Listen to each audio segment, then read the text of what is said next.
your nuts and stuff during the broadcast, okay? Try my best not to. All right. You live? We're live. Welcome to the 2025 State Little League State Tournament here in Broussard, Louisiana. The one good thing about Broussard is they have beautiful fields and everything else. The one bad thing about Broussard is we have a lot of lightning delays. So Scott, I'm gonna take this off. First of all, we want to thank Supreme Toyota in Hammond for giving us this opportunity to broadcast to you guys a lot of these Little League games. We've done a few of the 11 and 12 games now, Todd. One, two, three 11, 12 games? Yep. And then we did the 7 and 8. No, we've done four 11, 12 games. We did the 11-year-old game last night, and then we also did the 7 and 8 state championship game last night. So now we're under a lightning delay. And so we get an opportunity to talk to Coach Leday real quick. While I think we're about 10 minutes into this delay at this point, and the kids can't get back on the field until they give the all clear. So Coach, here we are. We win the first game over Evangeline with ease, and then we get into playing Lafayette and tight ball game. It's a game you expect to see in Little League with good pitchers going at one another, and we fall a little short and lose 3-2, and now we've bounced back and we won 2 games in the losers bracket. We got to win today and win twice tomorrow. So where are you at with your pitching? How do you feel about where the kids are mentally so far in the game? I mean, the kids are really loose. We've been loose all day. I told you, this is kind of a different group of kids we've had in the past. They're real loose. They just want to play baseball. And it's mainly just another game for them. All right. They like playing baseball and they're ready to play. Pitching wise, we've got Jace Ford going tonight. He threw Saturday against Lafayette, 3 innings, 2 hits, 6 strikeouts. We expect the same thing from him today. And we also have Cristiano Wyndham and Marley Pettit in relief. I mean, those 3 guys, we should be able to, get a win. So it comes down to scoring runs. And against good pitching in Little League, that's part of the difficult thing is scoring runs. We're playing on a field where down the line is 230, center field's 253, so it's a huge field. But even though it really takes away the home run ball, it opens up the gaps. And from a speed standpoint, I mean, we have a relatively pretty quick team, right?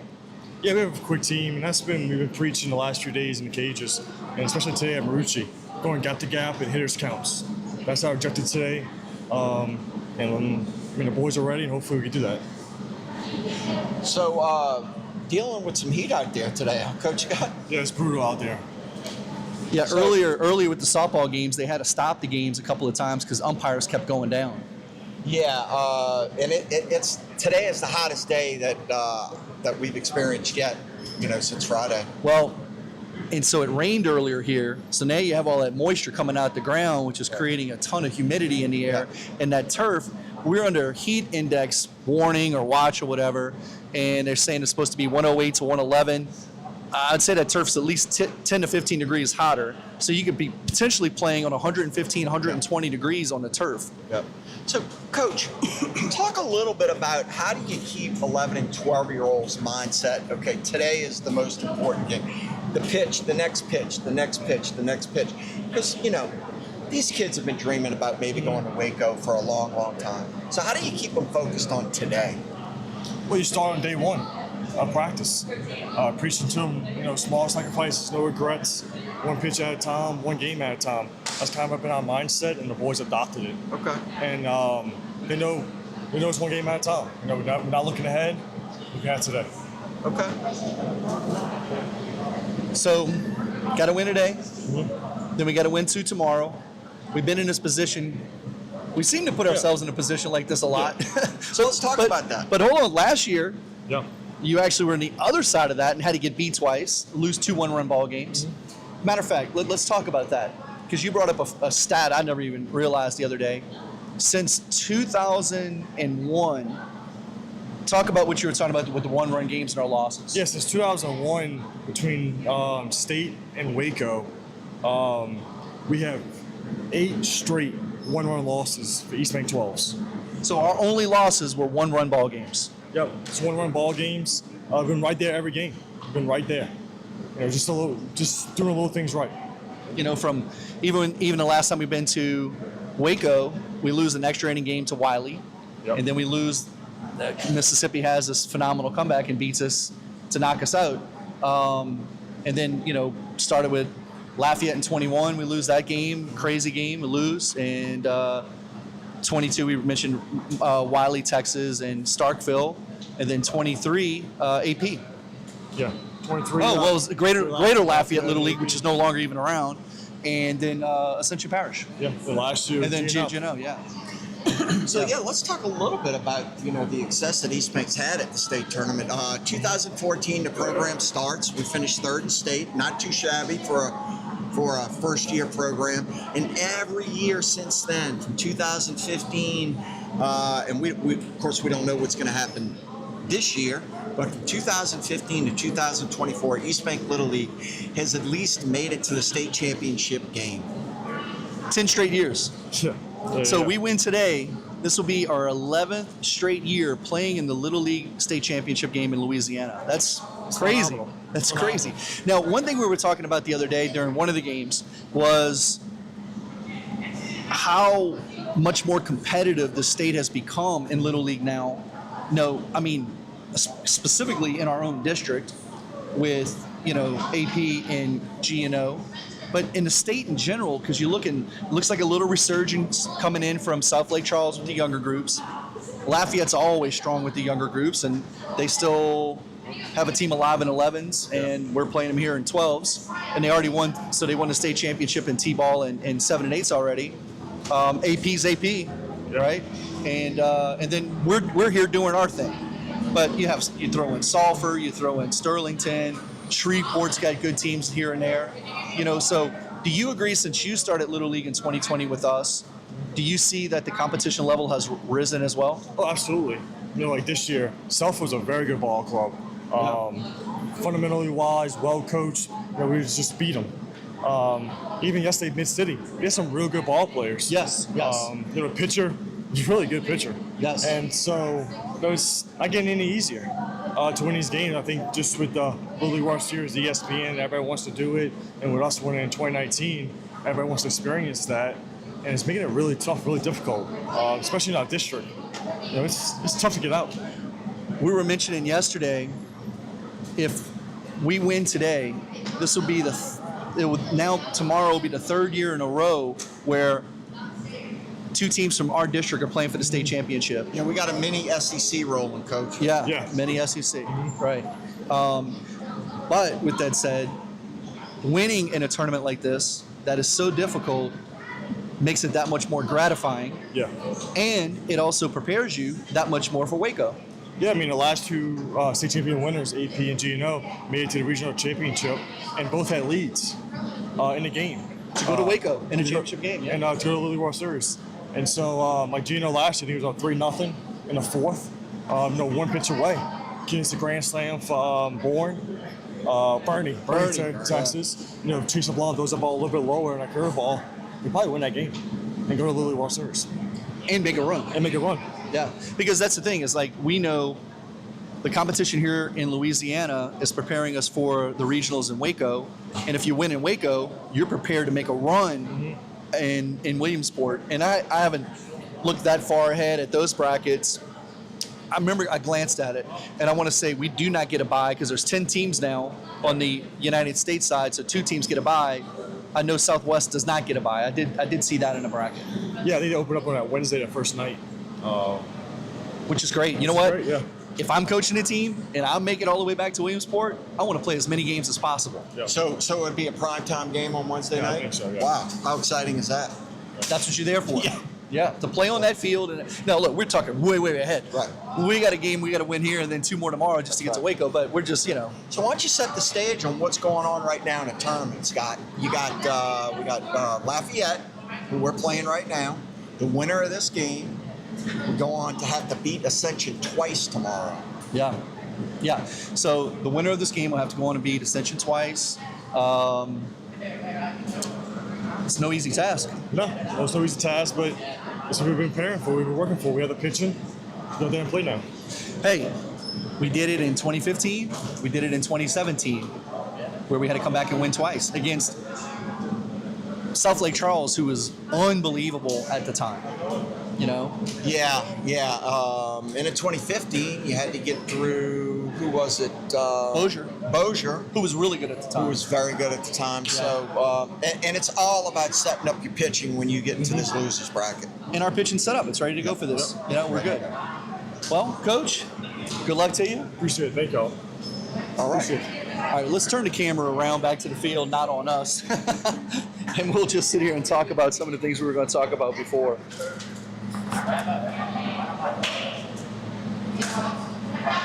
All right, we're going to go ahead and get the camera straight again.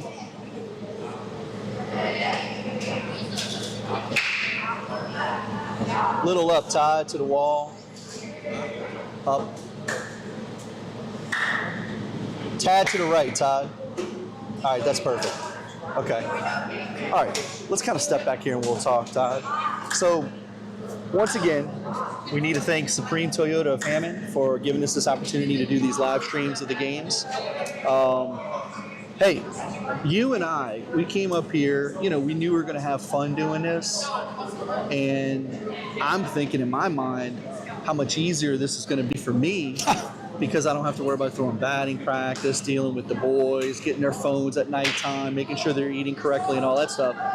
This is exhausting doing all this stuff. Well, you know, when you schedule 3 games yesterday back to back to back, yes, it's going to be exhausting, Coach. Yeah, it was exhausting, but it's been a lot of fun. We're staying at the same hotel where the 12-year-olds are staying, and it's been nice to start to get to know the kids a little bit. Wouldn't you agree? Yeah, and you know, look, the kids, you take them on the road, they're having a blast. You know, they're having a blast, but it's also, and you can tell with these guys, and they're starting to head back to the dugout now, but you can tell with these guys, this is a business trip. They know what's on the line with this, and what's on the line, if you win today, then you have the opportunity go to Waco. Well, to play tomorrow for the opportunity to go to Waco. And if you get to Waco, it's not like in high school. You win the state championship, they give you a trophy, you go order your ring, congratulations.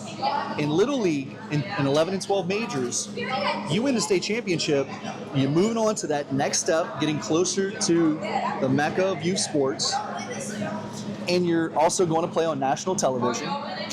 You know, the first 2 games you get to Waco is going to be on ESPN Plus, which I guess most people probably have ESPN Plus nowadays. Yeah, it seems like it. You know, today anywhere you go, that's not a foreign thing anymore. Yeah. Now, let's talk about what are the odds of even getting to Williamsport? So you start out with about 7,000 teams, I think, across the world. Is that correct? Yeah, it's over 6, under 7, so somewhere up in there. So you got 10 teams from the United States that'll get to Williamsport. I mean, what are the odds? What an achievement to even get there, and then to play on national television. And let me tell you something. For those of you who have not been to Williamsport in person, put it on your bucket list if you're a baseball fan.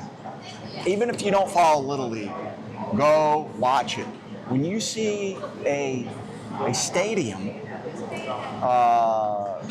kind of built out like a major league stadium, but it shrunk down. It's shrunk down, but because they fit so many people on the hills, right. And there's 2 different hills. Because they fit so many people on the hills, when we played Hawaii in the U.S. Championship game, there was over 35,000 people at the game, close to 40. And to put in perspective, in Omaha, where the College World Series is, the stadium only holds 25,000. Yeah, and you know, it was just a sight to behold. When you're seeing 35,000 people packed in that small area, it's a sight to behold. Oh yeah. And look, our kids back in 2019 were able to handle that pressure. Nothing seemed to faze them that year. Now, it took them a couple of games to get rolling. We lost to Hawaii the first game. I believe it was 5-2. Then came back, had to beat Oregon. That was a 3-2 ball game. But after we got that first win under our belt in Williamsport, man, that team just was a train rolling down the track. You know, it's easy to talk about that year, but honestly, for me, of course that year stands out because of getting there. But a lot would still sits with me is, you remember the losses more than you remember the wins. Yeah. Specifically, we had really good teams in 2016, 2018, 2021, 2023, last year. We've had a lot. The consistency with the program and the teams that we've had exceptional teams. And sometimes, we've been 50%. We've been in a championship game the last 10 years in a row. And we won won 5 and lost 5. Yeah. So we're 50%, and I was a part of 4 of those losses. The last year's losses on Coach Leday. It's not on me. But no, and I'll say that, just joking around because Scott has done a phenomenal job. But the other 4 losses, I don't forget those. I never forget those because I know the kind of kids we had on those teams, and great kids, great families. We're all pulling a rope in the same direction, but guess what? Sometimes it just doesn't work out. Yeah, and the losses. That's why I love Little League baseball so much. There are consequences to losing in Little League baseball. You have these travel ball tournaments and organizations, and guess what happens? They lose. Not that big of a deal. You write a check, you go to the next World Series next weekend. Little League baseball, you lose, season's done. It's over. So, yeah, it's there's a lot on the line. Yeah, and it's just like in life. There's no guarantees in life. You do the best you can with what you have. And look, a lot of our mindset, a lot of our mission statement per se, is from, who I consider probably one of my greatest mentors is Larry Gibbs. And it's certain things in life, right? You control the controllables. There's some things you can't control, but you control the controllables, and, just like in that Rocky movie, life's not always rainbows and sunshine. You're going to have curveballs. You got to deal with adversity. Yeah. You got to deal with failure. And guess what? That's what baseball is about. And what we preach to our coaches to preach to their kids that they're coaching is, hey, you're going to have failure in baseball. There's going to be adversity. And guess what? Sometimes you're going to lose. And it's no different than in life in general. There's always going to be a curveball. Every one of us can attest to this. It's not easy. Life's hard. And guess what? These kids out here on this field right now, they understand that. And they're learning these life lessons right now that nothing comes easy. You got to work your butt off to get it. And like one of my favorite coaches in time, and that I admire the most is Nick Saban. And he has a speech, and he talks about high achievers hate mediocre people, and mediocre people hate high achievers. Yeah. Ain't that the truth? I mean, that lays it down right there. High achievers hate mediocre people hate high achievers. Yeah. And we want to get people in our program that are high achievers. We want people to come in knowing they're putting their sons in a situation that they're going to have to compete in the league. We have a legitimate league, and we have a very competitive league. And it's hard to make one of our all-star teams. I think it's pretty awesome in today's world, like you said with travel ball stuff, that there's always a next tournament, that these parents are putting their kids in a situation in today's world to have to go compete in a league, right, to make an all-star team. So God forbid, for some people that's like, I'm not putting my son in that situation because what if he doesn't make all-stars? Right. Guess what, mom or dad? It's okay. Yeah. This is a part of life. Yeah. And it's better for the greater good. It's going to teach them more valuable lessons down the road. And then guess what? Some kids that make the team, maybe they don't play because there's rules where it's a continuous batting order now. And that means you don't have to play defense. And in a competitive situation like we're in right now with this game that's going to start here shortly, guess what? There's kids that's going to sit on the bench. Their role is to bat. Their role may be to come in and pitch. But some of these kids may not see the field. And you know what? As a parent, you better be prepared for that. But some of these parents are like, oh man, my kid's not getting a chance to play. It's okay, mom or dad. He's learning valuable life lessons right now that's going to prepare him and help him to be successful in life down the road. Yeah, and how many kids in our program over the years did not make the All-Star team, kept plugging away, A kept ton. plugging away, A kept ton. plugging away.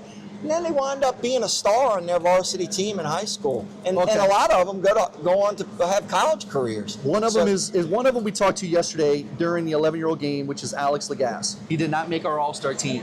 He went on to be very successful for John Curtis and went on to pitch for Delgado, who was a nationally ranked team. But to answer your question, there are a lot of kids that have come through our program that did not make All-Stars that went on to be highly, highly successful in high school and beyond, right? And maybe some kids, get a little bit better, bloom a little bit more. Maybe we made a mistake and should have picked somebody else or whatever, So it could be a number of things, but these kids were resilient, didn't quit, and kept going. So we've got the camera on, obviously pointed towards the field now. Eastbank's taking warm-ups. Hopefully, now we have some cloud cover, not quite as steamy as it was about 30 minutes ago. Hopefully we can get this ball game in without interruptions. But the rule is, if there's a lightning strike 10 miles from this field, within 10 miles of this field, that's a 30-minute stoppage in play. Brutal. It is. To me, it's a little extreme, but hey, I don't make the rules. Yeah. So let's talk about what we've done in this tournament from an Eastbank Little League standpoint. So we entered 7 teams into the district tournament, which the district tournament has grown leaps and bounds over the years. When we came into district or into Little League, our district had 2 teams, us and Bogalusa. And now we have 6, 8 team brackets in almost every age group, which makes it great, fun, competitive, Yep. And the top 2 teams that come out of district in each division get to go on to the state tournament. It's going to the state tournament, that's right. And so we entered 7 teams in the district, T-ball, a 7s, which is 7 and 8s, and an 8-year-old team, and then we had a 9-year-old team, 10, 11, and a 12. 6 of our 7 teams advanced to the state tournament. So the only team that did not advance to the state tournament was our 7-year-old team that was competing in the 7 and 8 division. Yeah. They won a couple of games in district, but did not get to the championship game where they were able to advance to the state tournament. So now that we're in state, T-ball's done. Our T-ball team ended up winning 2 games, so they went 2-2. In 7 and 8s, they played for the state championship last night. We lose to Lafayette, but they fought their way back through. I think they had to win 4 games in a row to get back to state. Yeah. Had a great season, great run, great coaches. I mean, they do all of our coaches do a phenomenal job of leading the kids the way we think they should be led. And then our 9-year-old team is playing for the state championship, also at 4 o'clock. They're playing Ascension Parish. And then our 10-year-olds, they came in and ended up winning a few games in state and finished 4th in state, which was great for them. So we're going to have 3 of the top 4 teams in state in the 10-year-old division are from District 2. Right? Yeah, And then the 11-year-olds won yesterday, and they're playing for the state championship tomorrow against the winner of Lafayette and Ascension Parish. And if the So 12-year-olds win today, they're in the state championship. Yeah, so we have a potential. So we had 7 and 8s in state, the 9-year-old teams in state, the 11-year-old teams in state, and if our 12-year-old team win here, they're in state. So we're going to have potentially 4 teams out of our 6 make it to the state championship game. Yeah. This year has really been incredible with the success of Eastbank Little League. So Eastbank's about to finish their warm-ups in a couple of minutes, and then Lafayette will get their turn out in the field, and then But you know maybe what? we'll have a national anthem. Not sure. Sometimes we do. Sometimes we don't. You know what? The other day, Play Lafayette ball. did not take infield. Wow. Rarely ever see that. No. I don't know why. So getting back to that game, why don't you talk about that game a little bit, Todd? The Lafayette game? Yeah, 3-2 loss. Okay, well, it was a pitcher's duel. Look, right off the bat, pitchers on both sides of that game, really good, really good. Wound up being a 3-2 ball game. Lafayette came out on top. quick game. Both sides kind of in the strike zone. I think you're going to see the same exact script today. I don't expect anything different. It's going to be a tight ball game, and hopefully this time we'll come out on top. Now Lafayette, after they beat us, they had the opportunity to play Ascension Parish yesterday, and guess what? Another tight ball game. Lost 2-1. That's what you're going to get in Little League baseball with good pitchers on the mound. Not going to see these 10-8, 12-8 ball games anymore. So, Todd, when we were starting to set up, we have some Lafayette fans sitting next to us, and we were speaking with one of the fathers, and I was asking him who his son was, and he said he played center field. And I said, wait a minute, I thought your son was one of the top pitchers for Lafayette. And I said, has he thrown or whatever? He goes, no, not yet. He hasn't thrown. And he is throwing today. Okay. And because I went down to get the lineup and came back and I showed his dad the lineup. I said, well, your son is pitching today. Does he start? He's starting, yeah. Okay. And his name is Hudson Segura. He, number 99. There you go. And he's the 4-hole hitter for him. So I would have to imagine Hudson's probably their top player, I would guess. And I don't know why he hasn't pitched yet. His father said he's got really good velo. So that's another bullet in the chamber for Lafayette, because we saw 3 really good pitchers from Lafayette the other day, 2 of which cannot pitch today, thankfully. Yeah. We've seen this before in other tournaments that we've been in where, teams will save their top guy for later in the tournament. Not sure why. We don't normally do that. We like to get him out there, at least get him some exposure to the mound, get him used to it, and then push him a little later on in the tournament. Lafayette's chosen to keep that bullet in the holster. Well, it was like, which I thought was odd, and it hurt him in the first 2-3 innings against us because his pitch count, well, maybe it was the first 2 innings, because his pitch count rose so high, was the, what was that kid's name that threw against us from Midway in the championship game in the regionals in 2019? I don't remember his name, Coach, but I could point him out in a police lineup. I mean, the kid was good, but he did not pitch in district or state, and then waited till the last game to throw him. And it's not like it was a secret that he was coming. I mean, everybody knew that they were saving that kid. So in that instance, but it's weird because to me, I want to get a kid out there so he gets comfortable with the mound, the setting, the whole 9 yards. But that didn't hurt that kid. He came out and threw a hell of a game against us in the regional championship. Look, he was good. Very good. He wasn't that good. There was just so much riding on the line in that game. I think in most games, because of the magnitude of that game, if it wasn't the magnitude of that game, I think we go out and do much better against him. But not taking anything away from the kid. It started with an S. Serrano. His name was Serrano. Okay, yeah. Good player. Jeez, smoked the ball. That was a good little team. Very good team. But, that's what you get out of the state of Texas. Todd, I didn't realize this the other day. I'm writing down the lineup as we're talking for Lafayette. I mean, this is a huge disadvantage, I think, for them. They got 13 kids on the team. Okay. So it takes them one more batter to get to this continuous batting order. Guess what happens? Your top hitters won't come up as much.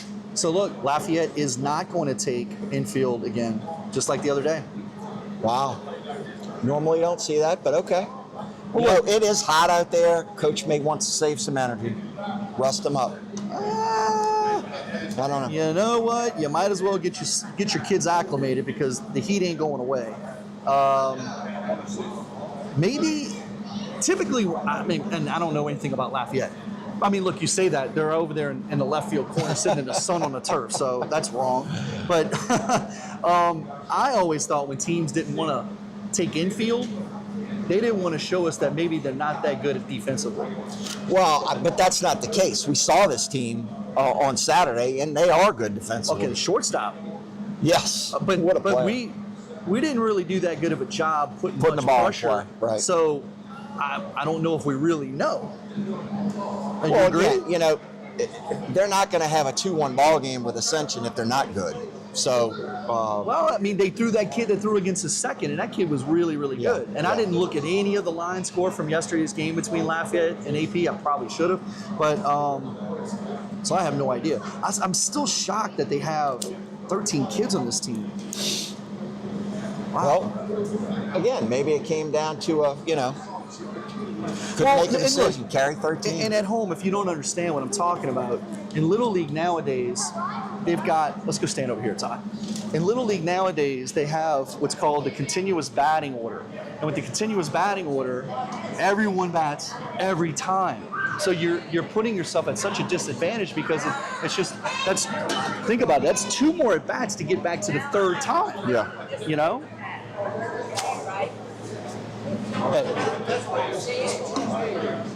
All right. Getting ourselves set up here. Looks like the game's just about ready to get underway. Moving some cords around because I got some little kids running around. I don't want them to trip and knock over our camera. Sun's starting to peek out a little bit, Ty, which means that. Yeah, 4:15 right now. Game was supposed to start at 4 o'clock. We have no control over that. Had a lightning delay earlier. Hopefully we can get this game going. Not quite sure what the delay is right now. I think where's that beacon as? It's still. No. We're beyond that point. That beacon went off at 3:35. I guess we're waiting for them to finish, and maybe they'll start doing some announcements. But I haven't seen an umpire come out here either. Oh. Gives us a chance once again to thank Supreme Toyota in Hammond and Kyle Goday for sponsoring our broadcast of the Louisiana Little League State Tournament. It's been a lot of fun, huh, Ty? Oh my God. When you first mentioned this, I was like, yeah, that could be all right, And let me tell you, when he first mentioned that we might be doing this, I immediately got nervous. but as we've gone on game after game, I think it's gotten easier. First of all, we learned how to use the equipment. That's 101. That was stressful. Right. Then you go out and purchase Starlink, which gives us the ability to stream because the first day was an absolute disaster streaming, and then unfortunately we didn't have Starlink for the Challenger game, which really is a shame. Yeah, and for those of you who don't know what the Challenger game is, You can go back and look at our YouTube channel. The stream stopped halfway through, so it shows it as 2 different games on our channel. If you go to the live tab, and you can go back and rewatch it. And even though the game is streaming at some plays, it's a little difficult to watch. But we talking to the kids during the game. It was awesome. It's always so special. Brian Mollison from Lafayette Little League does a phenomenal job with that program. And while we are on that subject, let's give a shout out to Michael Mahler, Louisiana State Director. He's been out here. He's been out here 2.5 weeks because he had the softball state tournament last week. Yep, and he's volunteer, and he gives us a lot of time to the kids of Louisiana in Little League. And phenomenal job on Michael. No kid out here. No. Just all volunteer work. And also Peter Pham from Lafayette Little League that puts on this tournament. He's the tournament director. Yep. He's actually a Brother Martin graduate from 1999. He said he grew up in Algiers. And this is my first time meeting Peter. He's done a phenomenal job running this tournament. Been seamless. And then all the other people that are out here helping, that's part of their staff with the tournament.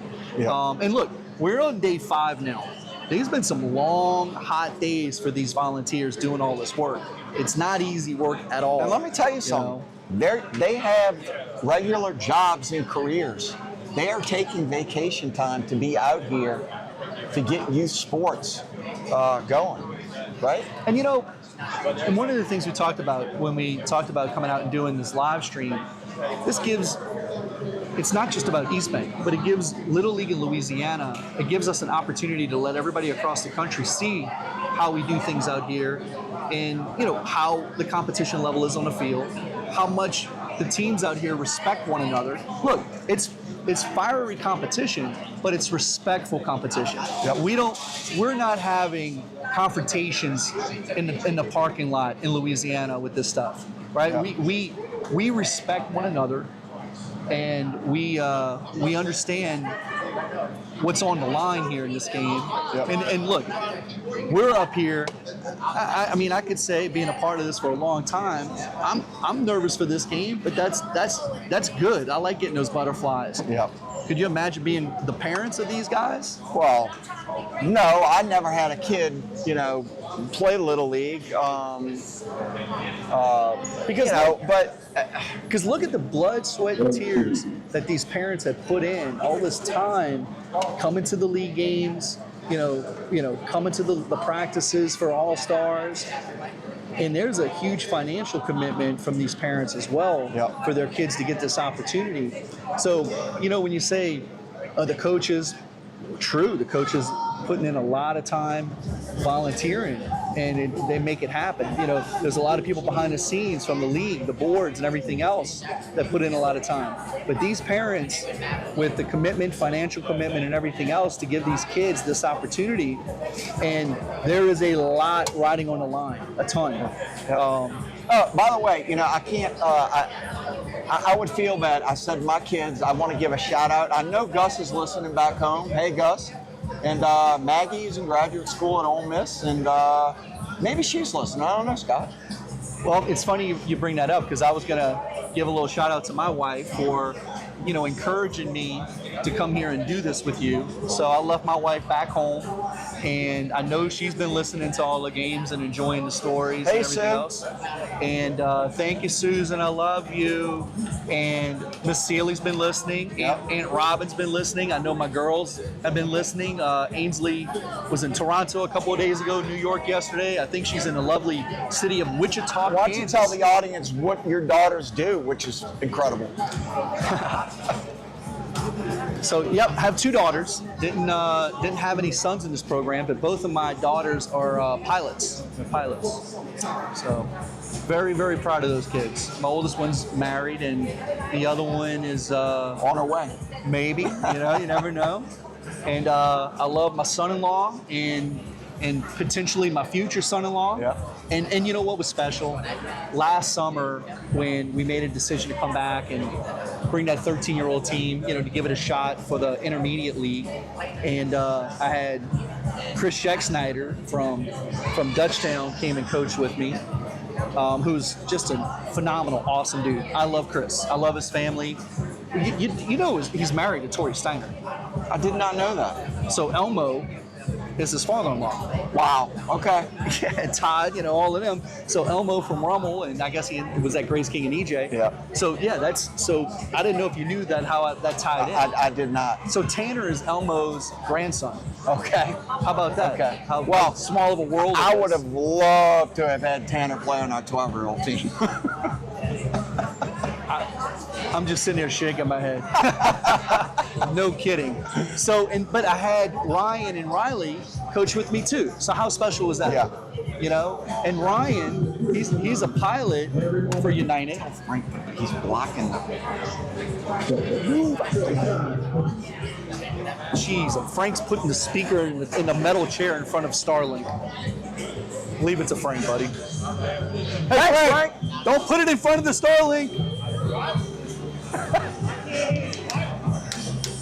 So that's old Frank Renenden. Hey, we giving Frank a lot of grief, but Frank had a huge win yesterday against AP in the semifinals to get to the championship game in the 11-year-old division, where we were down 1-0. Coach Scott, we got umpires. There we go. We were down 1-0 going into the 6th. This was an 11-year-old game yesterday. And we tie it up. Frank sends a guy home. It was going to be a bang-bang play. Did a good job being aggressive, sending a runner home. We tie it up at 1. And then we ended up scoring 3 runs in the 7th and winning 4-1. So now Frank is in the championship game. Hey, look, again, we give Frank a lot of grief. Yeah. And in a lot of ways, rightfully so.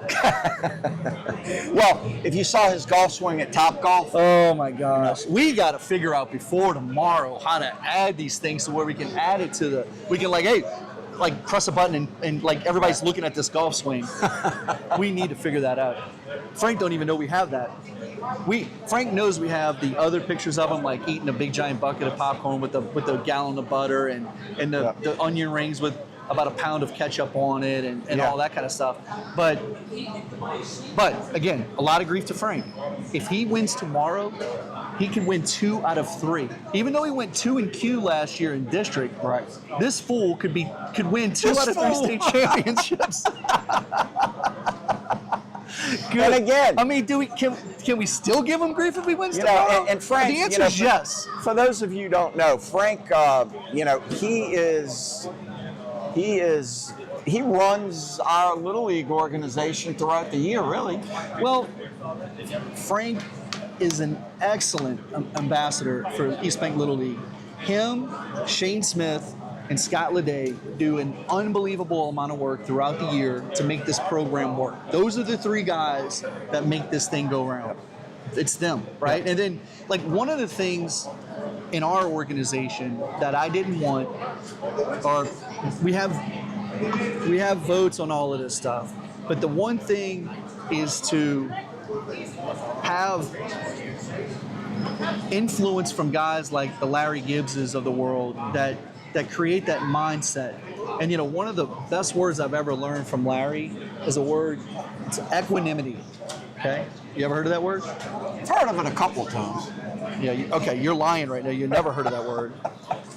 So it's equanimity, and it means cool temperament, you know, all those kind of attributes that you want to somehow acquire in life. Now, listen, I'm working every day towards equanimity because I still fail at times as well, okay? No.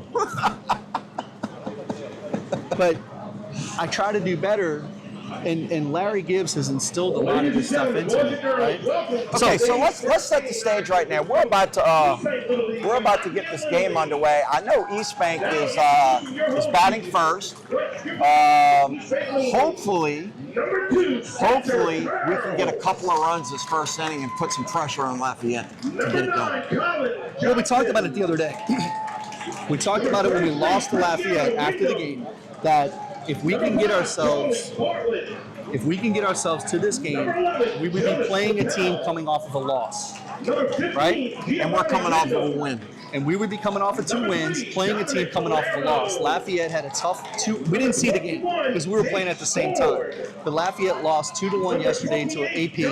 No idea what happened in the game, how it went down, hits, whatever. No clue. But they're coming off of a loss. And just like you said, if we're able to get on top early, you know, that's going to be a big deal. Now, look, I just got a text because the sponsor for this is Supreme Toyota. Kyle Goday put all this stuff together for us, okay? And Kyle said, just to give you an update, 2 men showed up to take advantage of the $1,000 off if they could beat me in a wrestling match, and they failed. He said, more challengers are welcome. Look, we've already talked about this. Who in their right mind think they could beat Kyle? It's like if you took a flight from New York to Moscow and then a train ride 10 hours into Siberia. We're Rocky Train? We're Rocky Train against Drago. That's correct. And thinking, like, you're going to beat that guy. Right. Because, I mean, Kyle could easily be from Siberia or the woods of Montana. Yeah. You're not beating this dude. Right. And guess what? It's even more so than Drago. He's from the West Bank. Right. There's no doubt in my mind, though. Look, they didn't get the $1,000 discount, but I'm sure Kyle gave him a great deal. He probably. I mean, I wonder if they have like paramedics on hand for something like that, because he's going to put a hurt on somebody. So Kyle, great friend of Eastbank Little League. His son was the Butch Dewey Award winner last year. That's how good that kid is. Yeah. Okay, we're going to pause here for a second for the national anthem.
Play ball.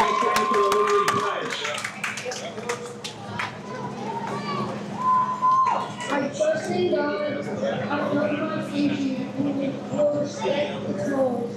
I will play fair and strive to win, but win or lose, I will always do my best. Play ball. So, just got a text from an adversary, Shane Menard. He's beaten me in 2016 in Lake Charles, and he beat me in 2021. And he sent me a screenshot of the chat that's live.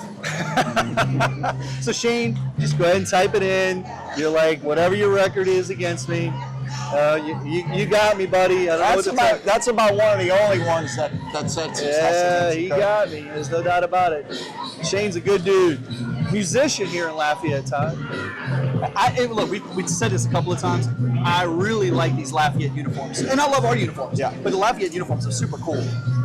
It's not often you see a dark color with like the gold and there's no outlines and all that. Yeah. I like the clean look of it. Yeah. You know? All right, We so may let's have an get a good advantage look. being in white with all this heat. So look, here we go. It's the first time we've seen Hudson Segura. According to his father, he has not pitched yet this All-Star season. He didn't pitch in district, nor yet in state.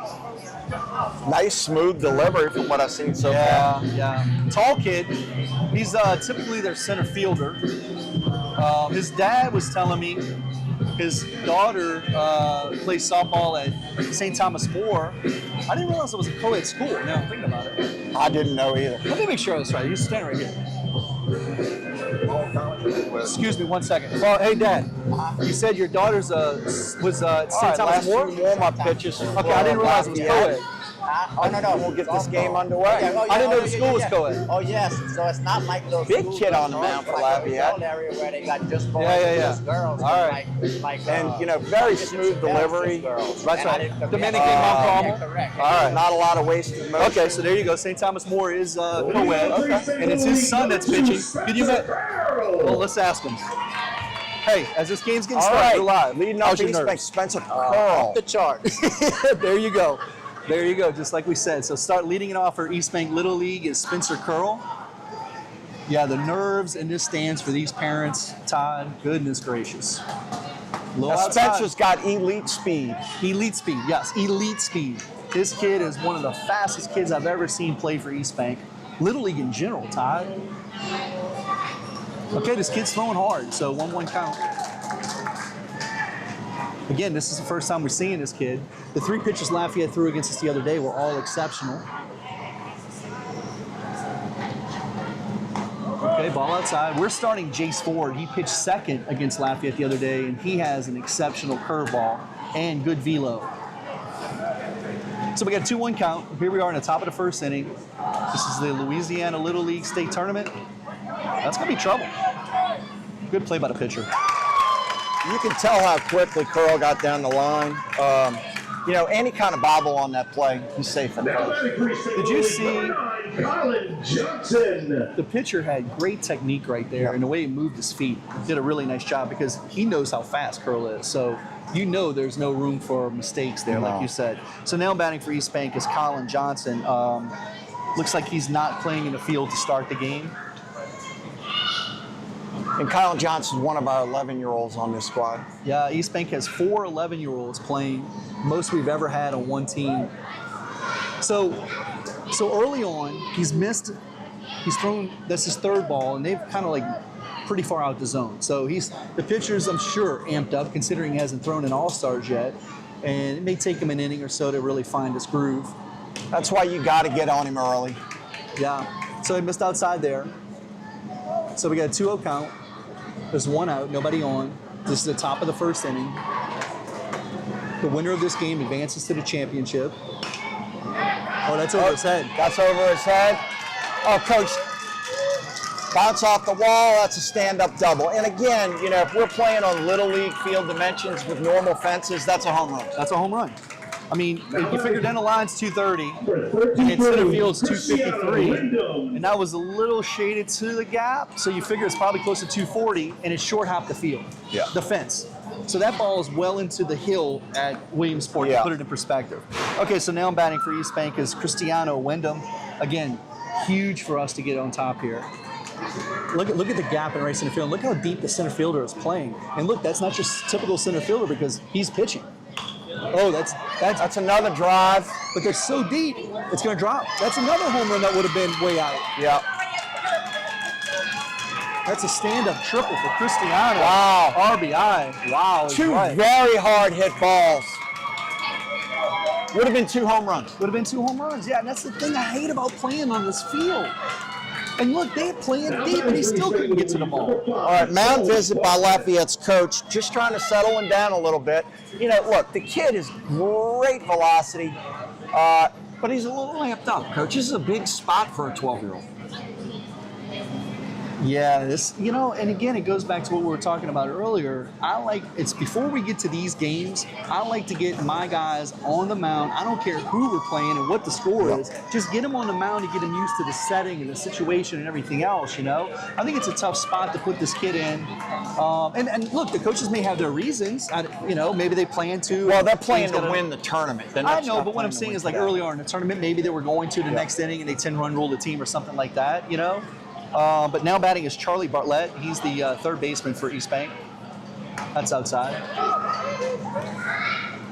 So Eastbank jumps up 1-0. We're in the top of the first inning. 1 out, runner on third base. Ball outside, 2-0. Okay, look, that ball is outside, but that's a ball that we've been typically being called to strike here. So that umpire, if he is going to be a little tight like that, we need to recognize it on our side too. Now that looked a little in, but he called that a strike. So, but again, hard to tell. We're pretty far back from the plate. So it doesn't matter what level you're at. You're going to learn what the umpire's calling. That's right. So 2-1 count. There it is. Oh, no. Oh, hey, very good play by the first baseman. I mean, look, he checks the runner at third base because if he's going, he's going to be dead out at home.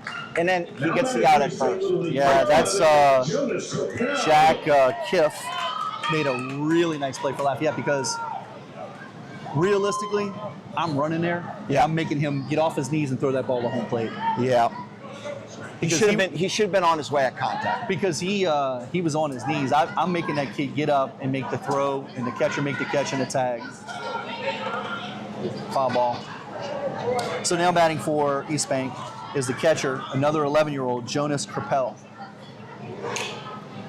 So you have 2 11-year-olds batting in the top, well, actually all 4 11-year-olds are batting in the top 7. Ooh, strike. Nice pitch. Yep.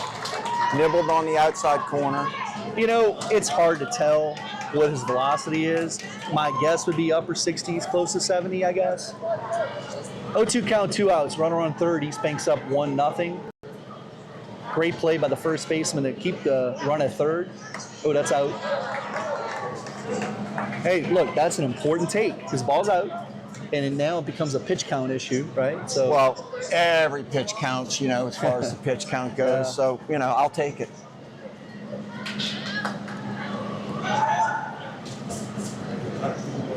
And here's the pitch on 1-2. Struck him out. Okay. All right, Eastbank. Way to battle back with the pitcher from Lafayette. He hung in there, got out of the inning. One run, 2 hits. No errors, 1 runner left on base. After we go to the bottom of the first, Eastbank leads 1, Lafayette coming to bat. Well, hey, jumped on top, but what kind of stinks about that is we should have had 2 home runs. Right? That's right. But, you play with the cards you dealt, and look, those Lafayette outfielders were sitting at 225. Yeah, absolutely, every bit of it, yeah. Like when his ball was first hit, Cristiano's, I thought it was going to be caught, and it was so deep. Now, Colin Johnson runs okay, but it was so deep, I was like, man, we might have a chance to tag from second all the way to home. Yeah. So Todd, earlier today, kind of wasted time because we're, at the hotel, and we only did 1 game today.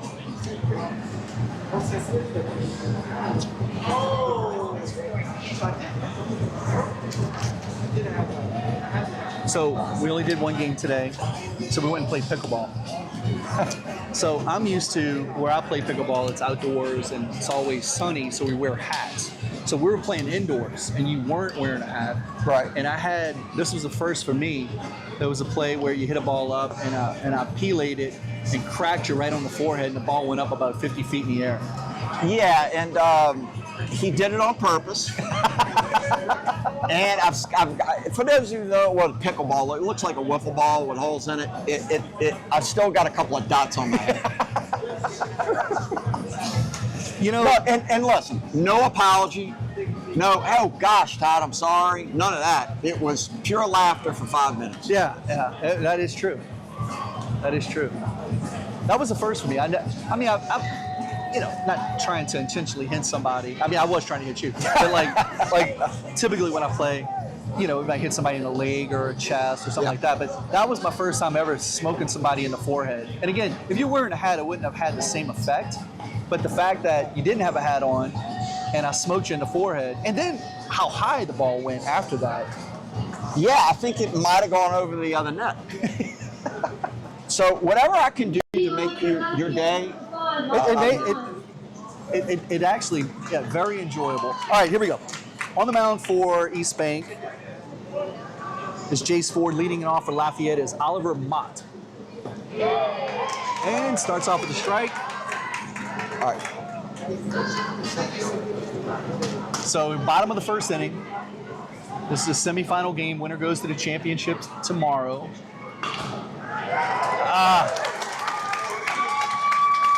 Hey, good job of hitting. Leadoff single. Drove the pitch where it came from. Yeah. Tip your cap. That was a good pitch. Good hit. All right, with nobody out.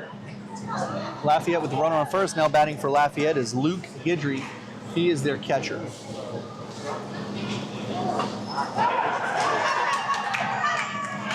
Wow. Oh.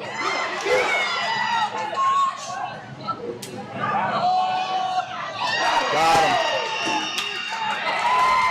All right, that's a big play. All right, so first to start the playoff, Jonas Krappel come flying out behind the plate to get that ball, throw him out at first, and then Cristiano made a great play to backdoor him at second base. And we saw the other day in the game, Cristiano had an opportunity for a backdoor and he didn't get it.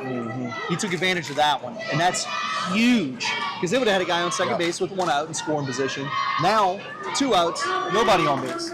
Huge play by Cristiano, and I love to see that aggressiveness. All right, now batting for Lafayette is Drew Dufresne. Great play. So 2 outs here, bottom of the first. Eastbank up 1-0. Ooh, way outside.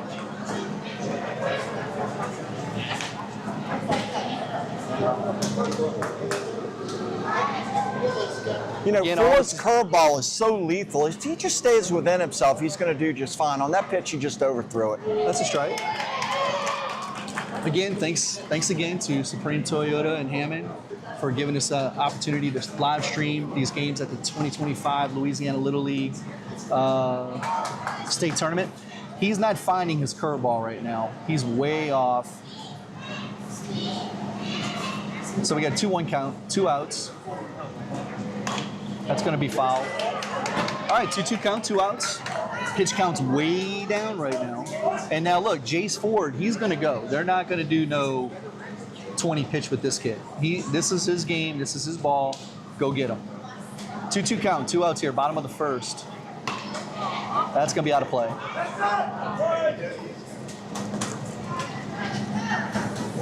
So Drew fighting him off. That's fouled off 2 pitches now with 2 strikes. Doing a good job.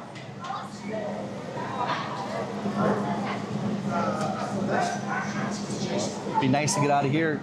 He's probably at about 10, 11, 12 pitches maybe. Wouldn't you think? Seems like it.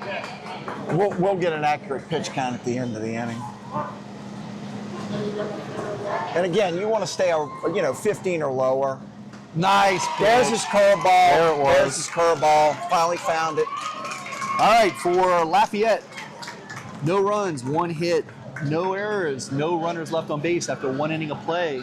The score, Eastbank Little League 1, Lafayette 0. Important in these elimination games to get on top, Todd. We talked about on the way to the ballpark. You know, I was like, what do you think, Coach, about today? You're like, got to get out on top. Got to get out on top. Put some pressure on Lafayette, make it a little bit more difficult on them. Because, you know, last game when we played them, we go down 2-0 in the first inning. Guess what? They're playing a little looser, get some confidence. Yeah. We just flipped the script on them. You know, in that game, and again, credit to Lafayette's pitching. Oh, yeah. We struggled a little bit at the plate. And then we come back in the elimination game against Sulphur on Sunday. Wait, no. What is today? Tuesday? On Yeah, Saturday. No, Sunday. No, Sunday. So on Sunday, in the first 2 innings, we kind of like, you know, kind of getting through, not doing much. And then all of a sudden, I think it was maybe Jace Ford walked. And then we had Josh Rouse hits a nuke to right center field. And our bats have been hot ever since. Then the party started. Yeah, been really hot ever since. I went and saw him hit yesterday in the cages. I was very impressed. And look, it's you watch these games on TV, and how many times have we watched like Texas West state tournament games, and you look at a game being streamed, and you're like, oh yeah, it doesn't look like that kid's throwing that hard, or those kids hit, and it doesn't give you a true perspective of how the game is really played. Yeah, I mean, that's on any live sporting event. It's a totally different perspective when you're watching it on TV or you're All right, here we there. go. Top of the second inning, leading it off for Eastbank is second baseman Giovanni Wyndham. Ball The out. brother of our first baseman. Yeah, Cristiano who made that great aggressive play, throwing back door at second. Yep, this is Giovanni is his younger brother. By the way, not Giovanni. Ball up. That's going to be a tough play for the catcher. And he made it. Made it with ease. So Cristiano, who hit the bomb in the first inning for the RBI, and that made a great play at first base, his size shoe is a 15. All right, we got a shortstop up, Palermo. Yep, now batting is Dominic Palermo. He's the shortstop for us. Nice drop. Oh, is it going to drop? Oh, he got it. Nice Yeah, play. perfectly positioned out there. 9 out of 10 times that drops. You know, what made that play possible was he had such a good jump on it. Very aggressive. Great job of the left fielder. That's Bo Durge. He's the one that came in third against us, I think. No, that was Taro who came in a pitch. So anyway, now batting is Jace Ford. Jace is our pitcher.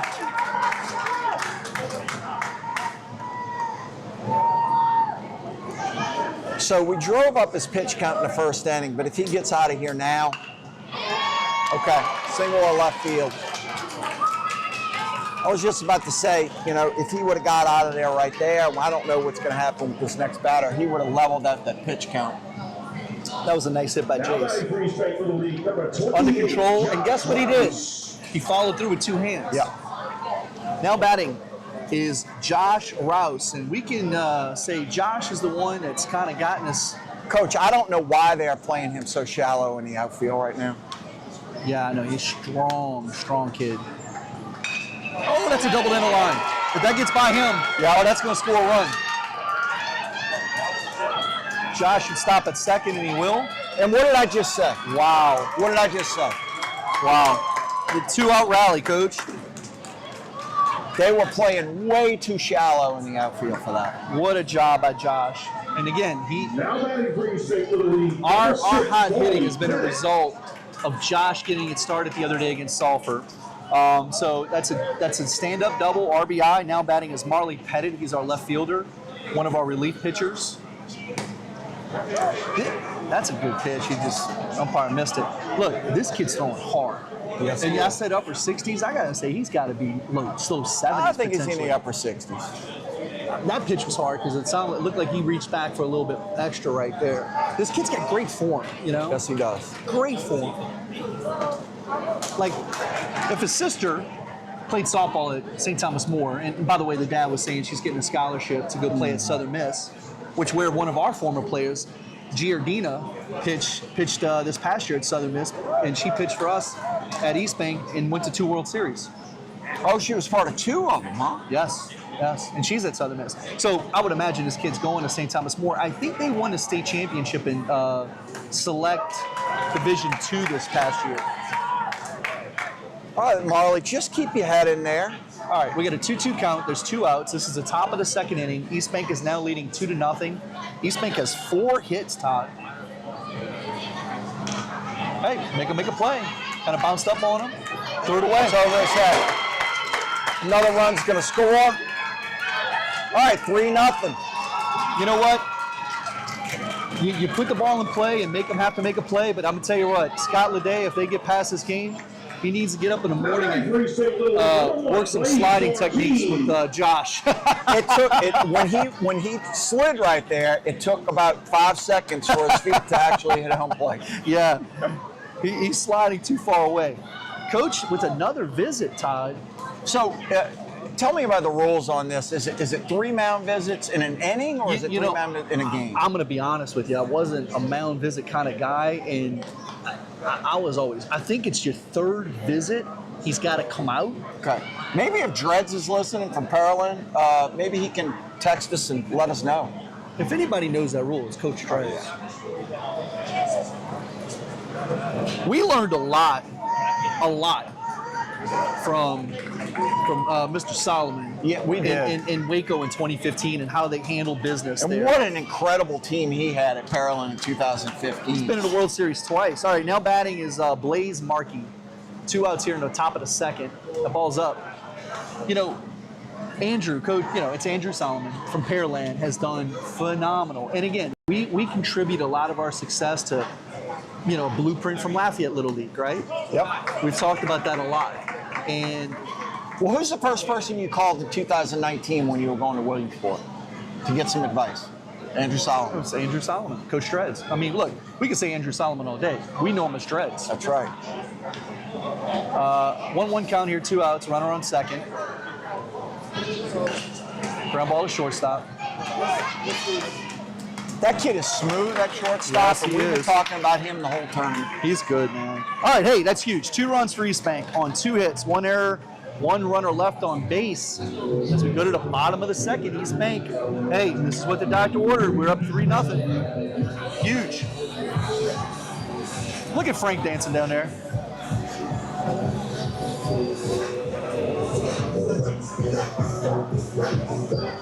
Oh, he stopped.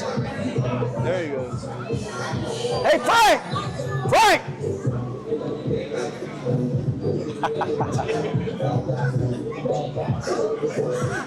Jeez. And again, we talked about it earlier. Frank is a tremendous asset to Eastbank Little League, even though we give him a hard time. And in a lot of instances, rightfully so. But tremendous asset to Eastbank Little League, along with, like I said, Shane Smith and Scott Leday. Scoot over just a tick there, buddy, on this guy.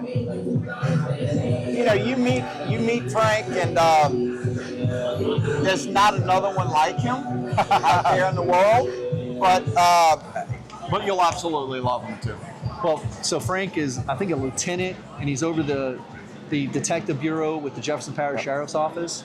And we used to say when Frank was a detective and he used to interrogate criminals or potential criminals, like the criminal, after being interrogated by Frank for over an hour, would just admit to the crime even if he didn't do it, so you have to stop talking to Frank. Ball outside. He's still trying to locate that curveball. All right, now batting for Lafayette is the pitcher, Hudson Segura. This is a big kid, Todd. His dad was very friendly. We were talking to him earlier. And he said about the nerves are, through the roof. Good pitch. All right, remember this kid's name. This kid will be, he's going to be a collegiate athlete one day. This kid's that good. I mean, this kid has all the tools. Overthrew. It's one thing you don't want to do. Don't overthrow. 2-1 count. So here we go, 2-1 count, bottom of the 2nd, Eastbank up 3-0, nobody out. Nice pitch. It was a really nice Looks pitch. like a little. I think he fouled that off into the catcher's net. This looks with the umpire. Jace has a really good arm and an exceptional curveball. And there's the curveball. There it is. There When it it's is. on, it's devastating. It is, man. You know, Scott gave us a little cheat sheet the other day before we got started, and that's what he put on it about how good his curveball is. And you know, Scott's been around our program for a long time, so when I saw that, I was like, okay, that's a good sign. All right, now batting for Lafayette with one out here in the bottom of the second inning is Kellen Chapman. He's not playing in the field. Just Good off the outside. plate, just a little off the plate. Hey, this umpire, look, he's tight, but he's very consistent. I think he gives you a little bit more off the inside than he does off the out. Jace looks really good, Todd. And he starts to does. locate his curveball, and once that happens, Yeah. and he's consistent with his He's fastball, rolling. Yep. Lafayette's going to have trouble. Hey, have you looked at pitch counts yet, Coach? Nah, remind me after this inning, I'll look and see where we at. Okay, we got a 1-2 count here. One out. Oh, All right. Recover quickly. Oh, that's what we can't have. no, you can't. I mean, the ball's so far outside, there's nothing you can do on that. Right. I mean, It's just a bad break, but you know, again, this is what drives up pitch counts. You work, you get the kid out. but I mean, there's nothing you can do on Yeah. that because that ball's 2 feet outside. The kid swings at it. Right. There's no shot for the catcher to catch that. I mean, it's just the question, like, what are you swinging at? Because I mean, it's so far Yeah. outside. Yeah. So now batting is Jack Kiff. I think it's Kiff. One out. Yeah. Runner on first. Hey, battle back right there. And Jace is throwing great. Absolute great. He looks really good, very confident out there. As long as we talked about this the other day with him, as long as you stay fluid and smooth with your motion, and he is. Like, look how smooth he is right there. Don't throw that ball, boy. Look how smooth he is out there. Shreveport's walking in. They eliminated our 10-year-olds yesterday. They're heading to the state championship game. Or no, maybe it's the semis they're playing it. Ooh, Inside, lucky. Oh, they're going to give it to him, I think. oh, man. Must have grazed his Oh, leg. boy. That Okay. hurts.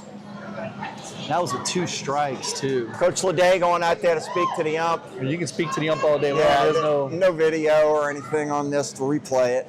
Ay. You know, that's 2 potential strikeouts. Yeah, that's a tough break, man. You have the kid swings at a ball a foot outside.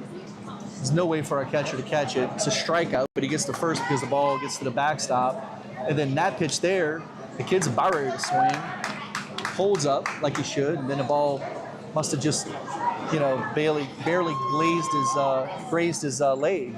So here we go, one out. First and second. Now batting for Lafayette is Everett Melchior. And Ford's, on every batter, Ford is getting ahead on the count. This is a shortstop, Ty. This is that athletic Yeah. kid. 0-1 count, one out. We're in the bottom of the second inning. Eastbank is leading 3-0. I can't pronounce his name correctly. Melchior? Melchoir. Should be a double play. Oh, it bobbled it. No.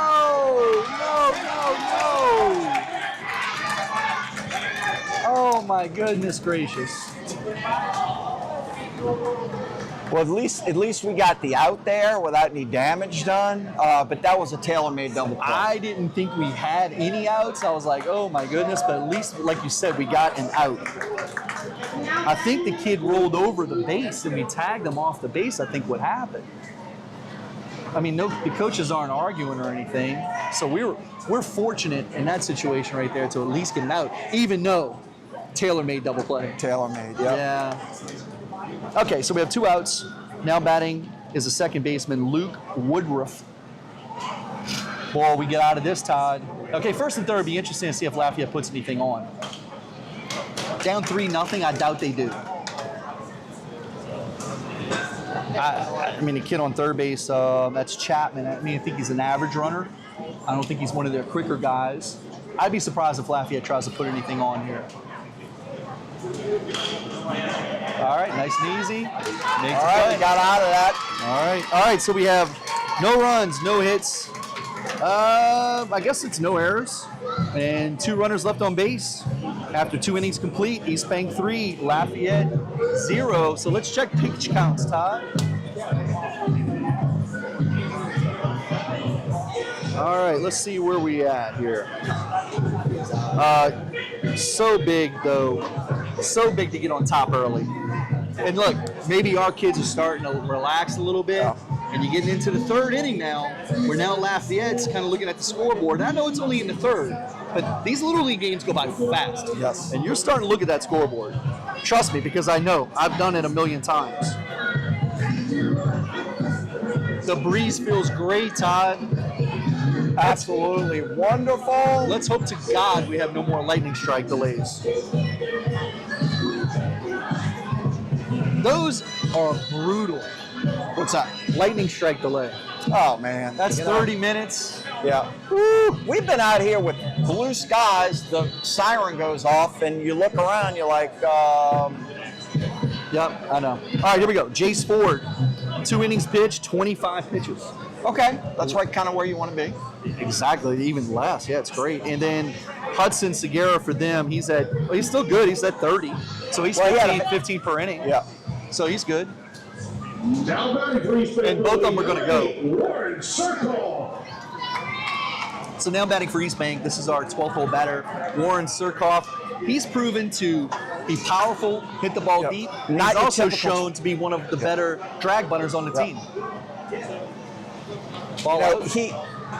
he is not your typical 12-hole hitter in the Little League lineup, and he's fast. He does the right thing. He plays the game the right way. Yeah, Ren plays right field for us. Good pitch. Ren got fooled a little bit on that one. But strong kid, like you said, fast, athletic. And we talked about this the other day. Ren could easily be like the 2-hole hitter. Oh, Just missed that bunt. Yeah, just missed it. Great technique. I believe Ren's father, Warren, went to Jesuit, so I would assume, well, not assume, he's going to Jesuit. Yeah. If Warren went to usually how Jesuit, it he's going to works. Jesuit, yeah. Hey, way to fight. Good job, way to fight. That was a good curveball. Good job. Hey, you want to keep clicking that clicker, right? So, great job. Eastbank fans are in the sun today, Ty. They're faking out there. Fighting it off again. Great job, Ren. One of the Ascension 11-year-olds almost got smoked in the head walking on the side over there by that foul ball. So I'm sure Frank's happy he's DJing and not having to play a game right now. All right, 1-2 count. No outs. Oh, nice. Well, okay. That kid is just smooth. Yeah. As smooth as can be at shortstop. Let me get his correct pronunciation because I want to pronounce that kid's name right. That kid's too Now good. batting for Eastbank Little League, number 2, Spencer. How do you pronounce his name again? All right, we're back to the top of the lineup with Spencer Melchior. Crowe. And again, elite speed. Let's see what he does. He may lay one down to the third baseman right here. That is hard. It's Melchior. Okay, Melchior. All right. Nice pitch. All right, we're back to the leadoff hitter with Spencer Curl. One thing that Segura didn't show us much until now is that curveball. He's been throwing mostly fastballs. And now we're seeing a lot of curveballs. Yeah.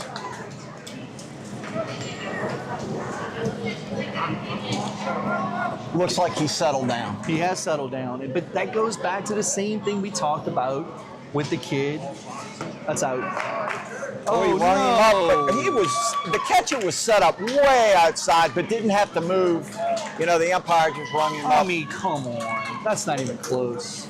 That's bad. That was 6 inches outside. That's bad. Now batting for Eastbank Little League, number 9, Colin Johnson. You know, this guy's been doing a good job. Yeah. That's just a bad call. All right, now batting is Colin Johnson. He hit a double in the first inning over the right fielder's head. The right Two fielder's outs. playing at about 230 now. No, not that deep. He's probably about what, 215, right fielder? Yeah. Yep. Center fielder's way deep too. So that means bloops can fall. Pulling his head out. Yep. All right, we got an 0-2 count, 2 outs.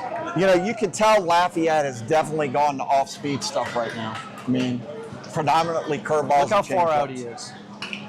Base hit up the middle. Oh, yep. Oh, that ball almost got by him. That was going to be trouble for Lafayette. Look at this.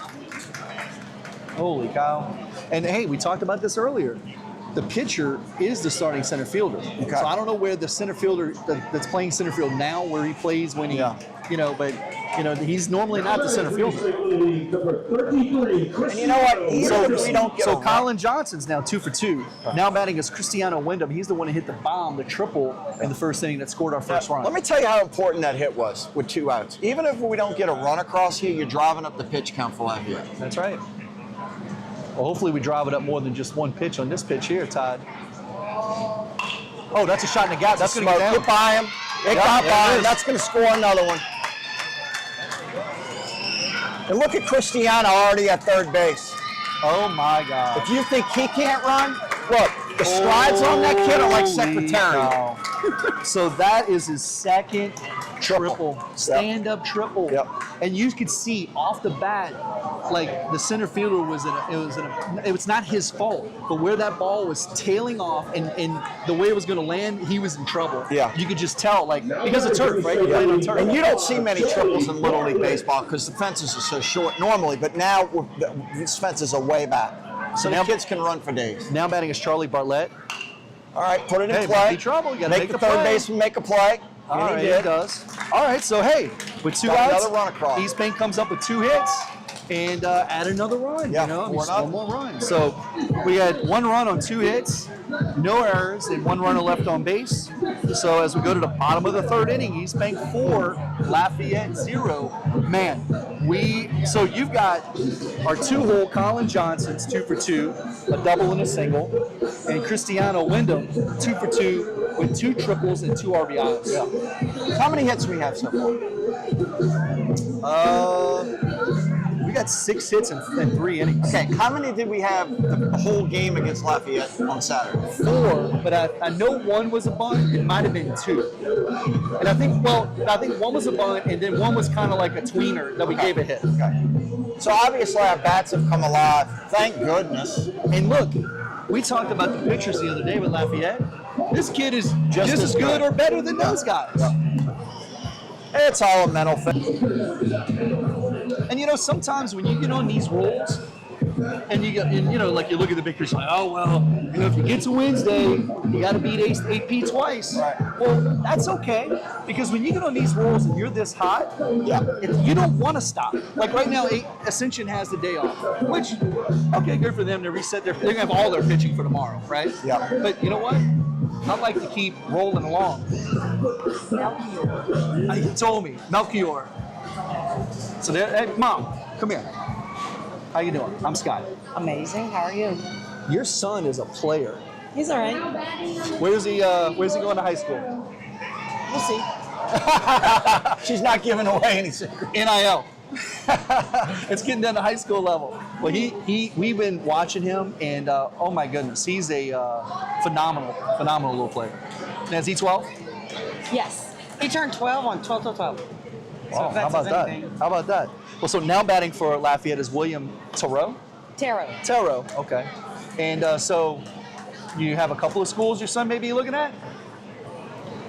I'm not honing in on any of them. But look, he's got 3 older siblings, 1 younger, and a couple of them are at different schools. Okay, so all fair in the enough. area. How's your nerves when you're in this kind of game, in this environment?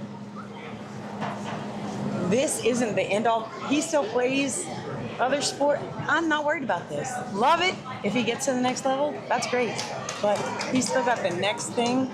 Sure. It's fine. It's coming. That's right, and that's a good way to look at it. But you have 1 shot at this. Oh yeah, this is our 1 shot for this. That's right. And then once this is over, then you move on to the next thing. I can say that up here, but I don't say that in front of him. I don't want to say that in front of him. So Well, Mom, pleasure to meet you. Melchior. no, like one of the 3 wise men. Oh, I didn't even know that. Oh my God! play What out a in right play by. field. He got it right. Yeah, he got it. Nice talking to you. Ball was tailing away from him. Wind is blowing from left to right. Ball's tailing away from him. Got to it, reached out his glove. Didn't have to dive for it, but really a difficult play. And how much have we talked about the athleticism with Ren Surkoff? Yeah. It's obvious he gets it from his mother. Who was, I think she said last night, a collegiate softball player. Really? I didn't hear that.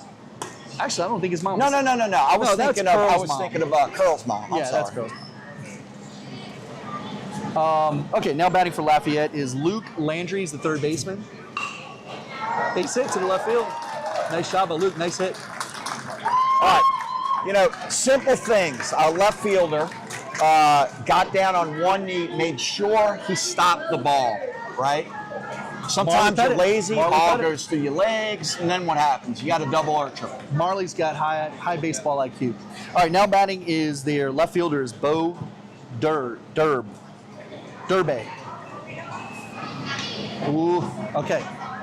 Guy on base, he got a little herky-jerky there. Yeah. So it's like, hey, would I be yelling? Hey, nice and fluid, smooth, take your time. So we got a 1-0 count, one out here in the bottom of the third. That's inside. See, he's kind of jerking his arm through. He's not being as fluid as he was earlier.